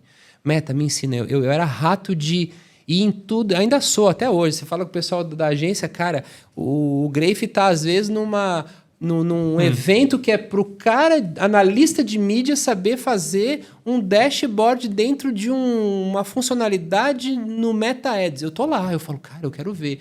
Então é isso que eu acho nessas duas situações desse jovem que está saindo da comunicação agora. É curioso, né? Porque no digital, assim, na minha carreira, né, é sempre muito comum a pessoa assim, que curso eu faço, que livro eu leio para entender digital? Eu sempre falo, cara, não tem um livro, tem vários, ou você vai ter que correr atrás. E é curioso, né, como vocês bem colocaram, que em vários sentidos a gente está, eu vejo com a IA, a gente retornar 20, 30 anos atrás, quando o digital estava começando, assim, né? Internet. Aí eu lembro que eu trabalhava em redação, por exemplo, a pessoa falava assim, não, mas você vai escrever para o blog, no site, né? No blog, pô, você não ganha mais, você vai botar isso. Eu falei, cara, pensa só, tem jornalista aqui com 20, 30 anos de carreira, já ganhou tudo que é prêmio que podia ganhar, zero chance de eu conseguir. Tinha fila, né? Você escrevia matéria e não era publicada. Então, as pessoas também romantizam, né, o passado. Um monte de gente acha que o jornalismo era muito legal 20 anos atrás, mas na real é que você entrava na redação e levava 10 anos para conseguir... viajar para cobrir uma matéria. E ter voz na redação, né? Na reunião de pauta. Trabalhei na época, né? Numa revista grande. Pô, você ia para a fila de pauta, vinha todo mundo que ganhou prêmio, você que estava começando, não ia nem para reunião de pauta. Não tinha voz. Não é que nem hoje você vai, eu tenho uma ideia... Ninguém nem tem uma reunião, você vai, escreve, publica o texto. Então isso mudou. Então acho que romantiza o passado. Acho que esse é o primeiro ponto. Mas estou dizendo isso porque até que ponto o que acontece hoje com a IA não é reflexo do que ficou mal resolvido 20, 30 anos atrás. Por que eu estou dizendo isso? Por exemplo, no Brasil, modelo de agência ainda... tem a questão de se pagar pela mídia, né? Pela compra de mídia, e não pela criação. Que é uma questão que já está mal resolvida desde quando a gente começou com o digital. E aí surgiram as agências digitais. Não, eu só compro mídia performance aqui. Estou viajando aqui, ou tem alguma similaridade com o que a gente viveu nas agências, no mercado de marketing, questões de modelo de negócio não bem resolvidas lá de trás que continuam até hoje mal resolvidas dentro do mercado brasileiro. Quer que eu responda aqui? Responde. Assim, Você sempre vai ter mais liberdade para falar. O Kavinsky tá equilibrando pratos aqui. Não, às vezes. eu conheço essa fera aqui. Ele só fala quando tem conhecimento de causa mesmo. Assim, que, tipo, ele fala assim, não sei disso aí. Tá ótimo e tá tudo bem. Mais ou menos isso. Olha só, o modelo de negócio das agências que foi criado lá atrás, que era pautado em BV, Exatamente. mídia e produção. Esse modelo acabou. A gente ainda tem, né?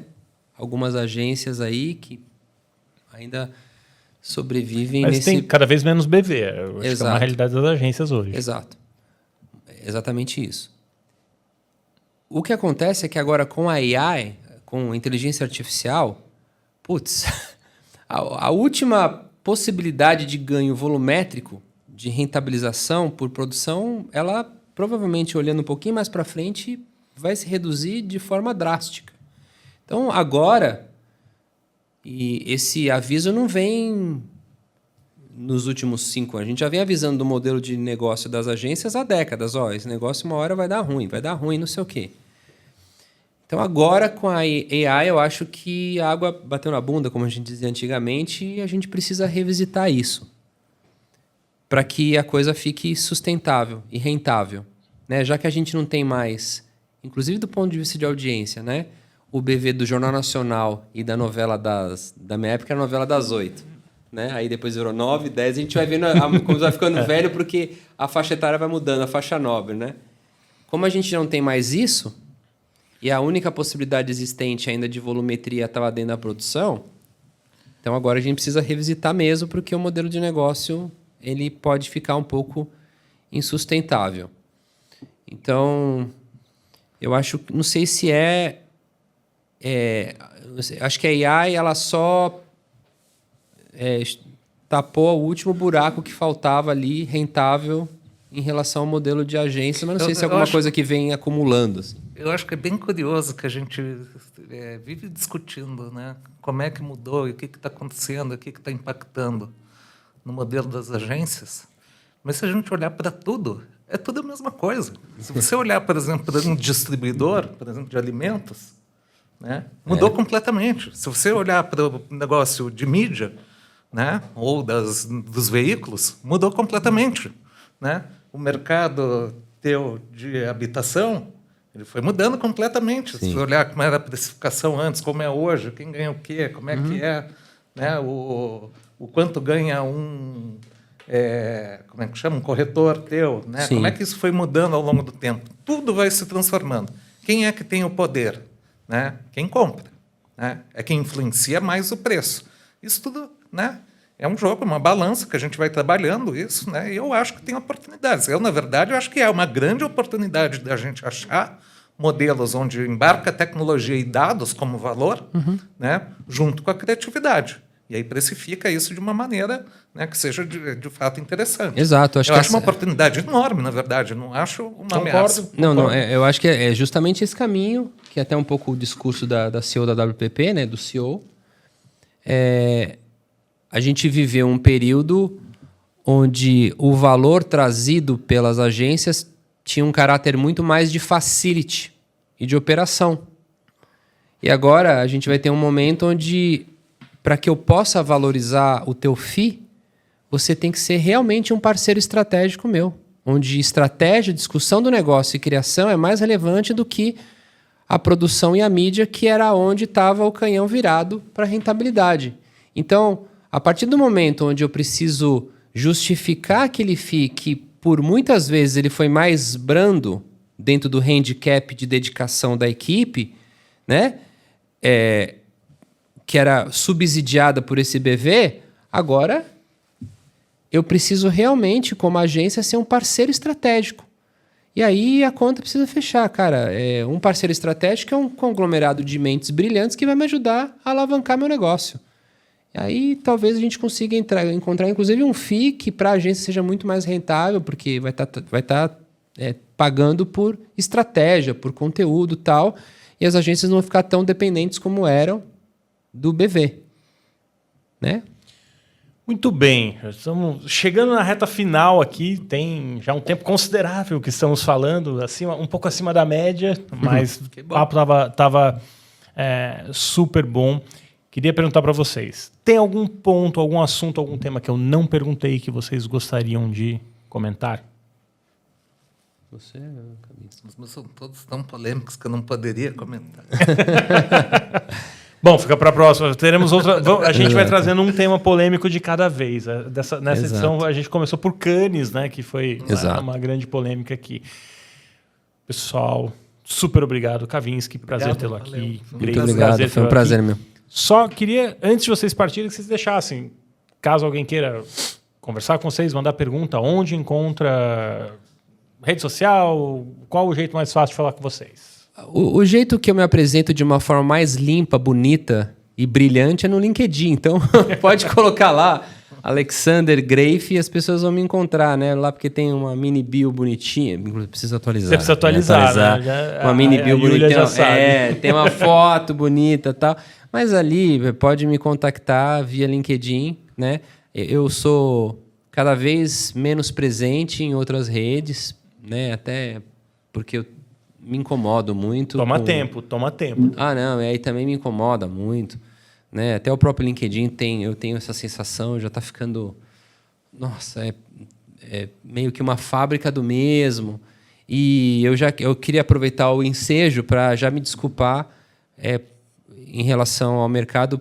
As pessoas me mandam, eu recebo em torno de 5, 10 inbox por dia, sabe? Aquele... Sei bem. Não consigo responder. Tipo, é humanamente impossível, porque eu olho e falo, cara, aqui, esse rapaz ou essa menina que me abordou aqui, seja do ponto de vista comercial, até mesmo, olha, eu gostaria de conversar com você, só que aqui requeriria uma resposta boa. Só que, cara, você imagina você receber 10... Você deve receber muito mais inbox por dia. Eu recebo bastante. E as pessoas ficam ofendidas quando não Exato. respondem. Mas, cara, como é que faz? E aí, o LinkedIn, particularmente, ele tem agora as ferramentas dele de social selling. E, é muito. Eu não consigo responder. Uma pena. Eu tive dias atrás, semanas atrás, uma pessoa que entrou, ela fez um comentário, eu não respondi, aí ela começou a botar vários comentários. Eu não estava nem entrando. Ela foi ficando cada vez... E aí, o stalker começa a dar medo. Não, foi até, não vou dizer divertido porque eu gostaria de ter respondido, né? Mas ela foi ficando cada vez mais brava e ela ia colocando comentários cada vez mais bravos. Aí quando eu entrei, eu falei assim, oi, desculpa, só fiz seu comentário agora. Mas tá resolvido, né? Então, acaba que não dá. Mas de fato, assim, eu acho que a gente recebe muita mensagem mesmo ali pelas redes. E eu sei que parte do meu trabalho eu digo que é parte do trabalho mesmo, porque eu publico coluna, eu escrevo, tem ali uma... Eu tento responder todo mundo, às vezes demora. Eu respondo todo mundo. Hoje eu ainda consigo responder todo mundo, mas não é no tempo que eu gostaria. Estou até dando uma explicação aqui, porque... Já todo mundo vai dar desculpa. Não estou conseguindo.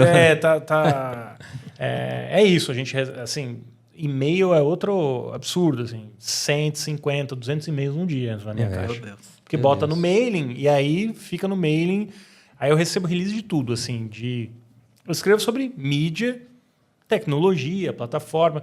Eu recebo releases sobre animal, pet por alguma razão, pneu de carro, tudo que você imaginar chega lá. Então acaba pesando um pouco aí na conta. Como te encontrar, Kavinsky? Procura Kavinsky. Estou lá no LinkedIn, espero estar na busca nas primeiras posições, porque a minha origem veio de trabalhar com buscadores, né? E eu respondo todo mundo no LinkedIn.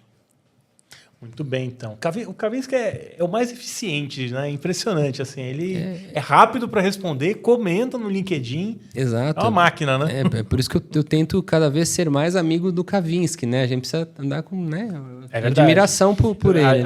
Diz que a gente Você é a soma, ou é a média da soma dos seus 5 amigos mais próximos, né? Tô tentando cada vez mais ficar bem próximo do Kavinsky. Pelo menos ele sobe a minha média.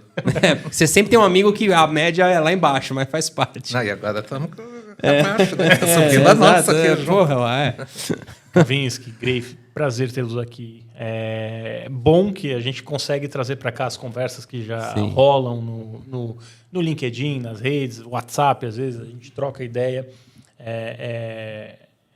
Eu acho que o legal é isso, essa troca de ideias que enriquece. Às vezes o pessoal fala assim, pô, li sua coluna, é muito legal. Eu sempre falo, a coluna não é resultado de uma única ideia. Assim.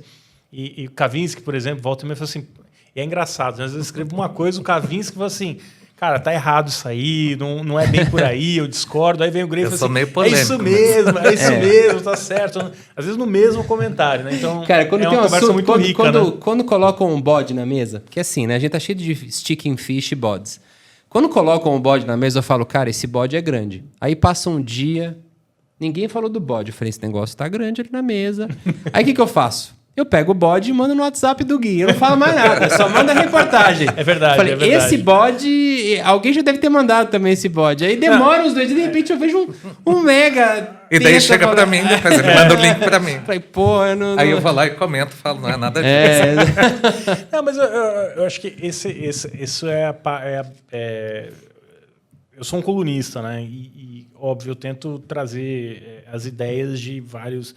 Tem pessoas que naturalmente, por afinidade, você troca ideia. Não que você concorde com todas as ideias, né? Mas são pessoas que, por afinidade de leitura, de experiência, você fala, pô, a gente tem um bom diálogo.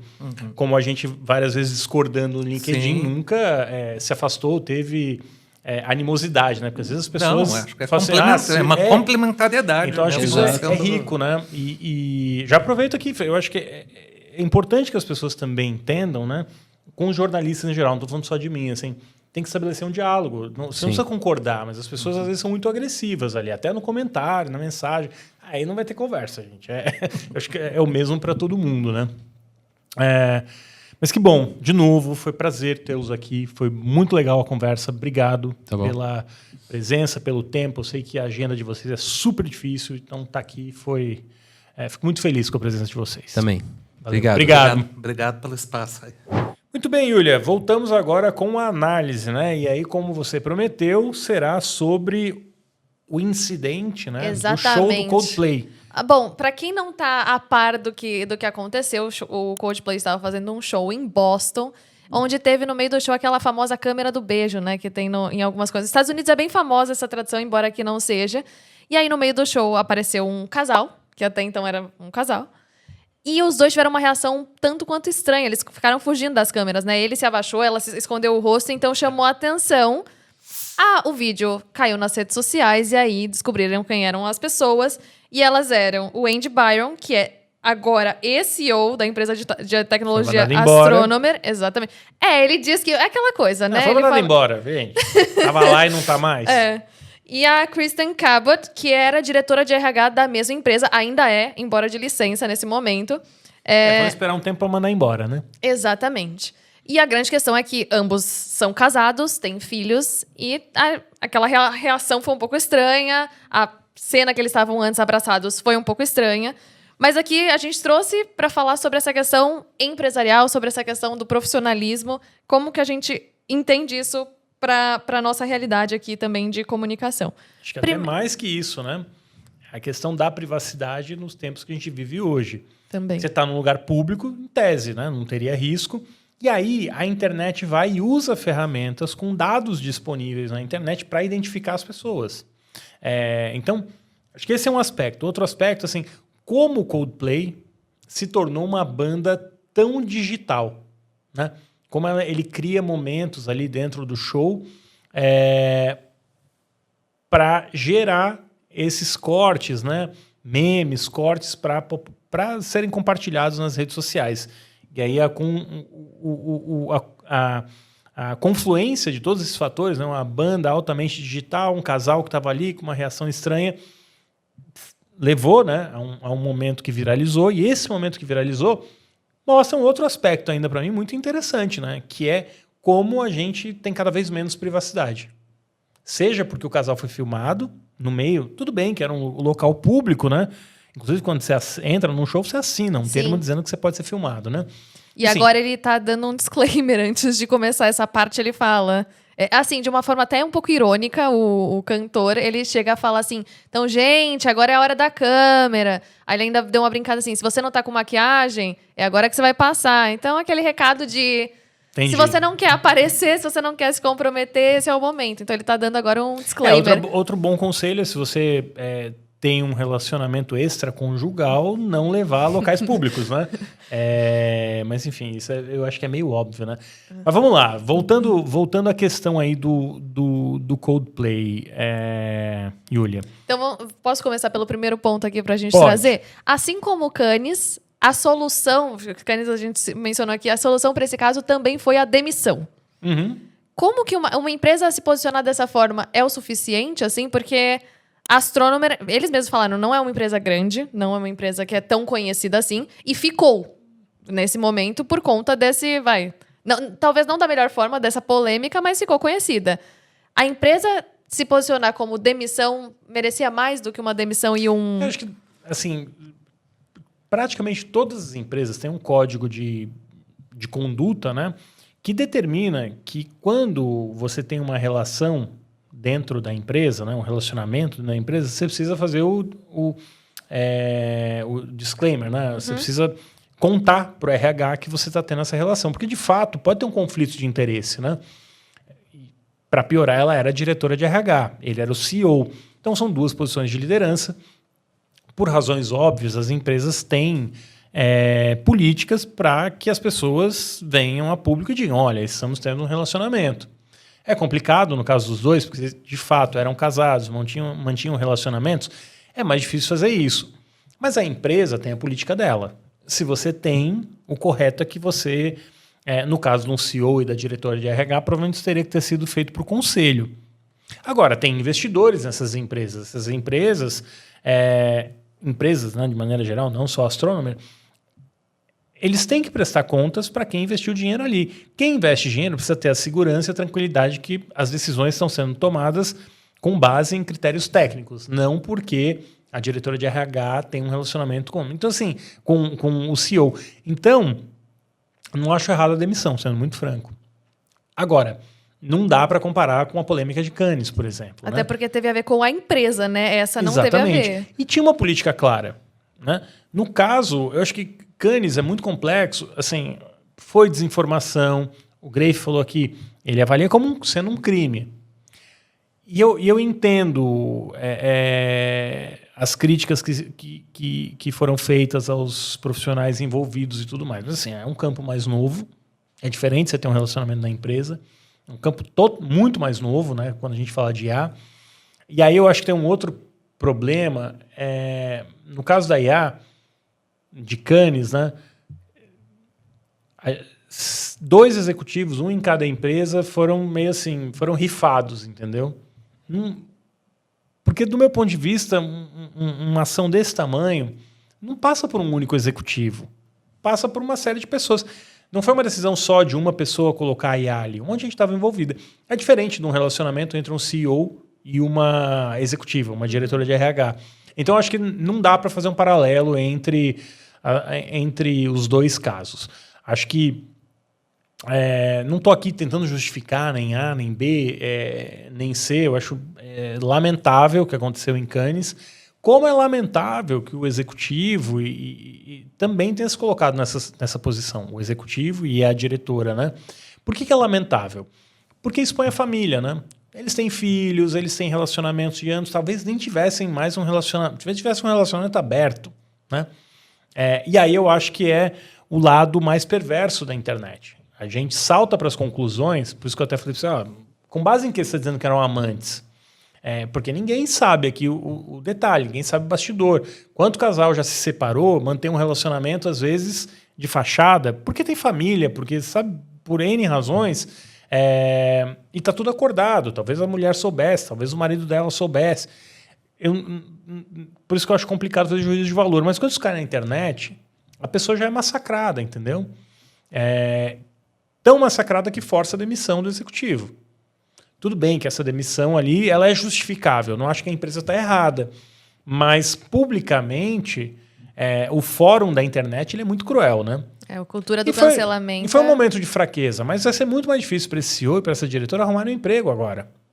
Então, a rede social hoje nos coloca numa posição muito difícil, que você não tem margem para erro, só que você não tem margem para erro em lugar nenhum. Porque você está sendo filmado o tempo inteiro, está sendo julgado o tempo inteiro. A gente grava aqui o podcast, né? Imagina, eu falo 2 horas. Eu erro também. Eu erro como todo mundo erra. Às vezes eu vou falar alguma coisa que pode ser tirada de contexto, ou de fato eu errei, mas do jeito que a internet funciona hoje, 5, 15, 20 segundos de um erro que eu cometo aqui, às vezes numa fala, numa colocação, às vezes até alguma coisa que é tirada de contexto, pode definir toda a minha carreira. Então tem uma pressão tremenda, assim, né? Óbvio, né, que todo CEO sabe que está exposto, mas essa pressão o tempo inteiro está sendo monitorado. O que acontece? Eu fico imaginando hoje, se você é uma figura da TV, pública, né, que está na TV, as pessoas estão te filmando o tempo inteiro. No momento que você está mais mal-humorado, ou que você fala assim, não vou dar um autógrafo, você já é execrado nas redes sociais. Então, acho que isso gera uma pressão muito grande e ajuda a explicar ou a entender também por que a gente vê, né, influenciadores, figuras conhecidas reclamando que estão com problemas de saúde mental, que não estão se sentindo bem no trabalho. Então, acho que tudo isso é parte de um universo que está crescendo, né? Porque as pessoas estão usando óculos com câmera, tem celular, tem a câmera no show, telão no show. A gente está sempre invadido por tela. Eu, de fato, não tenho uma solução para isso. A gente brinca, né? Claro, não tem um caso. Eu não recomendo que ninguém tenha, porque cada vez os riscos são maiores, né? Monitora pelo telefone celular, tem câmera. E aí você coloca não só a sua carreira em risco, como a tranquilidade e a paz de toda a sua família aí também em risco. Mas eu acho preocupante, assim, como a gente está à mercê das redes sociais por um lado e por outro com cada vez menos privacidade, né? E a cultura do cancelamento que você já colocou aqui, você acredita que muitas pessoas, por medo desse cancelamento, também acabam não sendo tão autênticas, ou uma empresa tem receio de eu não vou arriscar, eu não vou sair aqui do que eu tô por medo do cancelamento? A gente até trouxe um dado aqui que é um estudo do Instituto Liberdade Digital, que 33% dos entrevistados são de comunicação. São gerais, consideram a prática do cancelamento correta. Então, 1/3 dos entrevistados falaram que estão de acordo com isso. Aí 33%, a mesma. Acaba sendo 1/3, 1/3, 1/3. 1/3 desaprova, 1/3 aprova e 1/3 diz que não sabe responder, né? São 34% não sabe responder. Mas assim, eu acho que tem um dado. Só para separar as coisas assim. Se alguém faz alguma coisa errada, você cancela. Porque, assim, como jornalista, né? Se eu vejo alguma coisa errada ou uma empresa se comportando de uma maneira errada, eu não sei se a palavra é cancelo, mas você tem que criticar. Né? Você fala, olha, de fato errou, mas eu acho que isso é uma coisa. Né? Quando você fala de uma empresa, no caso, um CEO com um amante, até que ponto você está criticando aquela postura porque... de fato, aquilo teve um impacto para a sociedade ou foi ruim para a sociedade, ou porque é aquele prazer que a internet dá de jogar alguém para baixo. E eu não tenho resposta para isso. Eu não sei qual é quem tem razão nessa disputa, mas acho que a gente tem sido muito impiedoso nas redes sociais. Claro que o cara que fala uma barbaridade, um absurdo, e a gente tem visto vários, né? Tem que ser repreendido, tem que ser cancelado mesmo. Né? Eu lembro do Thales Gomes, né? Do G4, que coach, né? Não sei exatamente, empreendedor, coach, enfim. Que ele foi lá e falou que era... Enfim, foi um comentário muito infeliz com as mulheres. Eu estou retomando isso aqui porque foi o exemplo que veio na minha cabeça. Não estou cancelando o Thales, tá? Aliás, o Thales, o dia que quiser vir aqui, está convidado para dar entrevista, porque eu tenho até curiosidade de saber como que ele lida com isso agora, depois que passou. E o cancelamento passa. A verdade é essa, né? As pessoas também têm memória curta. A internet bate muito forte e depois passa. Mas eu gostaria de saber, o Thales se arrependeu do comentário? Ele acha que foi um comentário infeliz? Não, eu continuo dizendo que isso para mim é importante. Entender o desdobramento. E a internet acaba esquecendo um pouco disso. Fala, cancela e está tudo resolvido. Enfim, eu acho que tem uma conversa bastante complexa aí. Então, claro, né, tem uma ironia do CEO ser pego na câmera, as pessoas se divertem, é engraçado. É triste, mas é engraçado ao mesmo tempo, né, pela reação deles. Mas levanta aí uma série de questionamentos sobre a nossa relação com o mundo digital hoje em dia, né? E aí, sobre essa memória curta que você comentou, você acha que aquela frase, fale bem, mas fale mal, fale bem, fale mal, mas fale de mim, vale pensando que Astronomer, usando esse exemplo, cresceu absurdamente em pesquisa, o Google Trends apontou isso. Daqui a um tempo, talvez, ainda mais nesse caso, que não teve uma relação direta com algo da empresa, como aconteceu com Cannes, em Cannes, na verdade, se não poderia, assim, às vezes a empresa vai crescer aí porque agora as pessoas sabem que... Não, acho que não. O nome pode ficar mais conhecido, pode ter um reconhecimento maior de marca. Mas num segmento como esse, acho que toda empresa no final do dia tem que entregar resultado. Assim como pelo acontecimento de Cannes, não dá para descartar todo o trabalho da Lepub ou da DM9. Foi um erro crasso, né, das agências. Prova disso é que demitiram os profissionais que estavam lá dentro. Assim, tem toda uma história dessas agências construída ao longo de anos, trabalhos brilhantes aí que não desabonam o que foi feito no passado e não impede que façam trabalhos brilhantes daqui para frente. Acho que foi um momento muito ruim, Mas, de novo, eu acho que tem um atenuante aí, que é uma tecnologia muito nova. E uma lógica que vinha sendo perpetuada há décadas em Cannes. A lógica de Cannes é assim, você inventa um case, vira um case fantasma, inventa, porque não foi veiculado, ou foi muito pouco veiculado, e bota lá em Cannes para concorrer. A Cannes mudou as regras. Mas as regras anteriores tá uma zona cinzenta, né? Pode, não é explícito. Acho que pela reação pública se cobrou uma postura... porque tem uma questão ética aí, né? Você mentiu para ganhar. Né? Eu acho que esse é o grande ponto. Assim. Teve uma mentira muito clara, manipulando ali voz, imagem e número. Então, acho que isso fez com que a questão se tornasse maior, né? E que bom que aconteceu. Como o Grafe falou, como o Kavinsky falou, eu também olho Cannes como copo meio cheio. Perfeito. E falando também um pouco sobre essa questão das redes sociais e como isso se amplifica, depois dessa viralização, outras pessoas começaram a fazer vídeos, sátiras sobre esse. Teve até um time, se eu não me engano, de basquete, que pegou os 2 mascotes do time, e aí, nesse momento da câmera do beijo, os mascotes estão abraçados, eles têm exatamente a mesma reação. Como assim, não sei se dá para falar exatamente aproveitar, mas assim, pensando em comunicação, como pegar esses momentos e usar para sua empresa? Qual é o limite também desse uso, de você explorar esse tipo de conteúdo? O limite é o bom senso, né? Mas assim, o fato é que virou um meme da internet. E todo meme ele é aproveitável dentro de um contexto, né?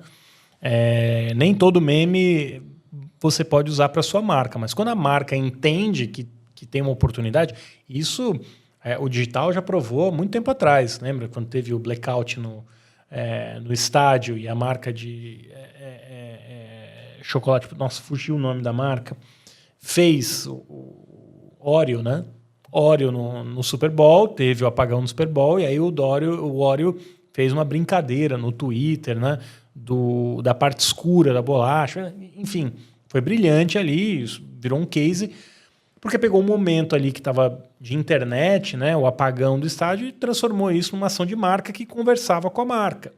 2 mascotes ali se beijando também é pertinente. Mas aí eu acho que é a velha história, né? Muita marca tenta embarcar em memes, em temas pertinentes na internet, e nem todas conseguem surfar. Aliás, é uma minoria. Sei lá, um beijo desse, talvez 30, 50, 60 mil marcas tenham tentado alguma coisa no mundo inteiro e uma virou notícia. Não é fácil também surfar isso. Talvez basear uma estratégia de comunicação só em meme não seja muito... ou em meme não seja muito efetivo, né? É muito difícil saber o que vai viralizar.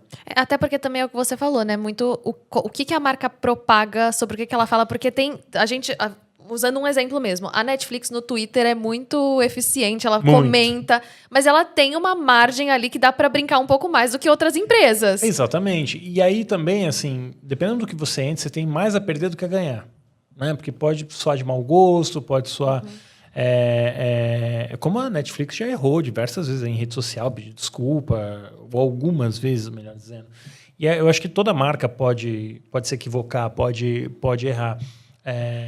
O próprio Duolingo, né, com o mascote lá dele, ficou super famoso na internet, usando séries para fazer cenas de séries, de memes na internet. Funciona, mas é uma marca que, na essência dela, já tem essa leveza aí, tem uma proposta que não é a mesma de outras plataformas de ensino de línguas, por exemplo. E pensando cada vez mais essas parcerias entre marcas, entre influenciadores, entre mídia, enfim, várias pessoas se associando. A gente já falou aqui em alguns episódios, inclusive com o André Abramo, que falou que é importante essas parcerias, mas é importante que o propósito dessas marcas estejam alinhados. Mas como você garante algo assim? Porque é o que você falou. Aqui, a gente produz, a gente faz um roteiro. Às vezes algo fora do contexto, ou algo que, nossa, você falou 15 segundos... Como que você se prepara para isso? Ou como você garante? Não tem, né, garantia. Assim, não tem como garantir, mas tem como diminuir o risco. Eu acho que assim, ter muito claro qual a sua proposta de valor, o que você acredita, o que você defende. Como marca mesmo. A gente aqui é uma marca, né? Mas quem acompanha com mais frequência o conteúdo que a gente produz, como a gente faz, tem uma expectativa daquilo que a gente faz. O podcast é longo? É longo. A coluna é longa? É longa. Por quê? A proposta é ter um conteúdo mais aprofundado. A gente acerta sempre? Não. A gente tenta acertar? Sim. A gente ouve as pessoas? Ouve. Então tem algumas premissas naquilo que a gente faz, né? A gente é crítico com relação às big techs, né? Hoje, muita gente está... Né, um número crescente de pessoas critica as big techs. Tem 5 anos que eu faço isso, pelo menos. Né? Não sei se 5, mas 4 tranquilamente. Eu acho que 5 mais intensamente há 4 anos. Quem acompanha sabe que a gente faz isso consistentemente há anos. Então, acho que quando você se mantém verdadeiro com aquilo que você acredita, com o propósito da marca, de novo, você não te impede de errar, mas pelo menos diminui a chance de você cometer um erro crasso aí, né? E para a gente finalizar, existe redenção no ambiente digital para você? Super. A vida não acaba. A Camila Coutinho uma vez me disse isso numa entrevista e curiosamente, tempos depois dessa entrevista, ela apareceu lá na lista, naquela... Lista dos influenciadores, a planilha, né? Na planilha dos influenciadores, foi cancelada, mas já está dando entrevista, continua tendo seguidor. Acho que quando você tem uma base aí que gosta do seu trabalho, conhece o que você fala, ela pode superar isso, né? Ela pode superar ali um cancelamento. Agora, claro que vai depender do que você... O motivo de ser cancelado. O motivo do cancelamento é a frequência com que você é cancelado. Porque, por incrível que pareça, hoje tem gente que vive de cancelamento. Tem gente que está lá na internet se esforçando para ser cancelado. Porque ele adota o discurso de, estão me atacando porque eu estou dizendo uma verdade que a maioria não conhece. É quase o que o Trump faz. Quase não é o que o Trump faz. Ele tem uma base ali que é fiel, acredita nele, e sempre que você ataca, o cara está mentindo. Tá vendo? Estou sendo cancelado porque eu estou dizendo uma verdade que ninguém quer dizer. Isso acontece com o Trump, acontece com o político no Brasil também. Então, o cancelamento ele pode ser usado a seu favor também. Eu estou trazendo uma verdade aqui que mais ninguém sabe. Ou que pouca gente sabe. Você, eu e mais as pessoas próximas da gente. Essa teoria conspiratória, o cancelamento ele alimenta, ele estimula. Então, sim, pode ser super positivo ser cancelado. Pode te dar notoriedade, pode dar visibilidade. Perfeito. Esse CEO pode ser CEO de outra empresa, talvez maior, porque ele ganhou notoriedade, porque ele mais visibilidade. Agora, na Astronomer, mesmo para o CEO, eu acho que eu estou aqui exacerbando o caso, né? Mas na Astronomer, eu acho que é difícil, como marca, produto, isso ficar de pé, porque produto tem que ter entrega. Ninguém contrata uma marca que não entrega. Não no longo prazo, né? Você pode ser, no momento você contratar e depois falar, isso aqui não entrega, não vou ficar com a marca aqui oferecendo um produto ou um serviço. Acho que é isso. Muito bem, obrigado, Yulia. Obrigado a você por ter acompanhado, estado até aqui conosco. Fica o convite para seguir nas redes sociais, para acompanhar o trabalho que Yulia, eu, todo o time aqui faz, né? Pessoal que edita vídeo, pessoal que edita aqui o podcast, né? Letícia, que ajuda na redação dos textos, a Vitória, que faz a edição dos vídeos. Então tem um time, né, que dá suporte aqui para que a gente produza a quantidade de conteúdo que a gente produz. Não é pouca, né? As pessoas me perguntam que horas eu durmo. Mas eu durmo. Não, mas eu posso falar que vem mensagem 2 da manhã. Eu também me pergunto, eu também faço essa pergunta. Eu durmo pouco, mas eu durmo. Todo o conteúdo passa por mim, é bom que se diga, né? Então, eu sou o responsável por aquilo que é escrito, para depois não falar, saiu. Sim. E eu não sabia. Não, eu acompanho tudo que... Acompanho e faço, né? Mexo e tudo mais. Então, eu sou o responsável pelo conteúdo que sai. Então, qualquer problema pode falar comigo.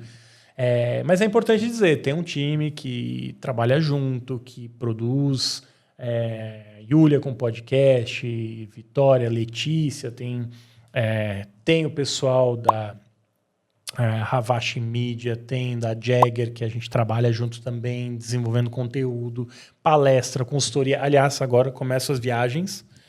Voltou, né? Acabou julho. Agenda cheia. Vai ter...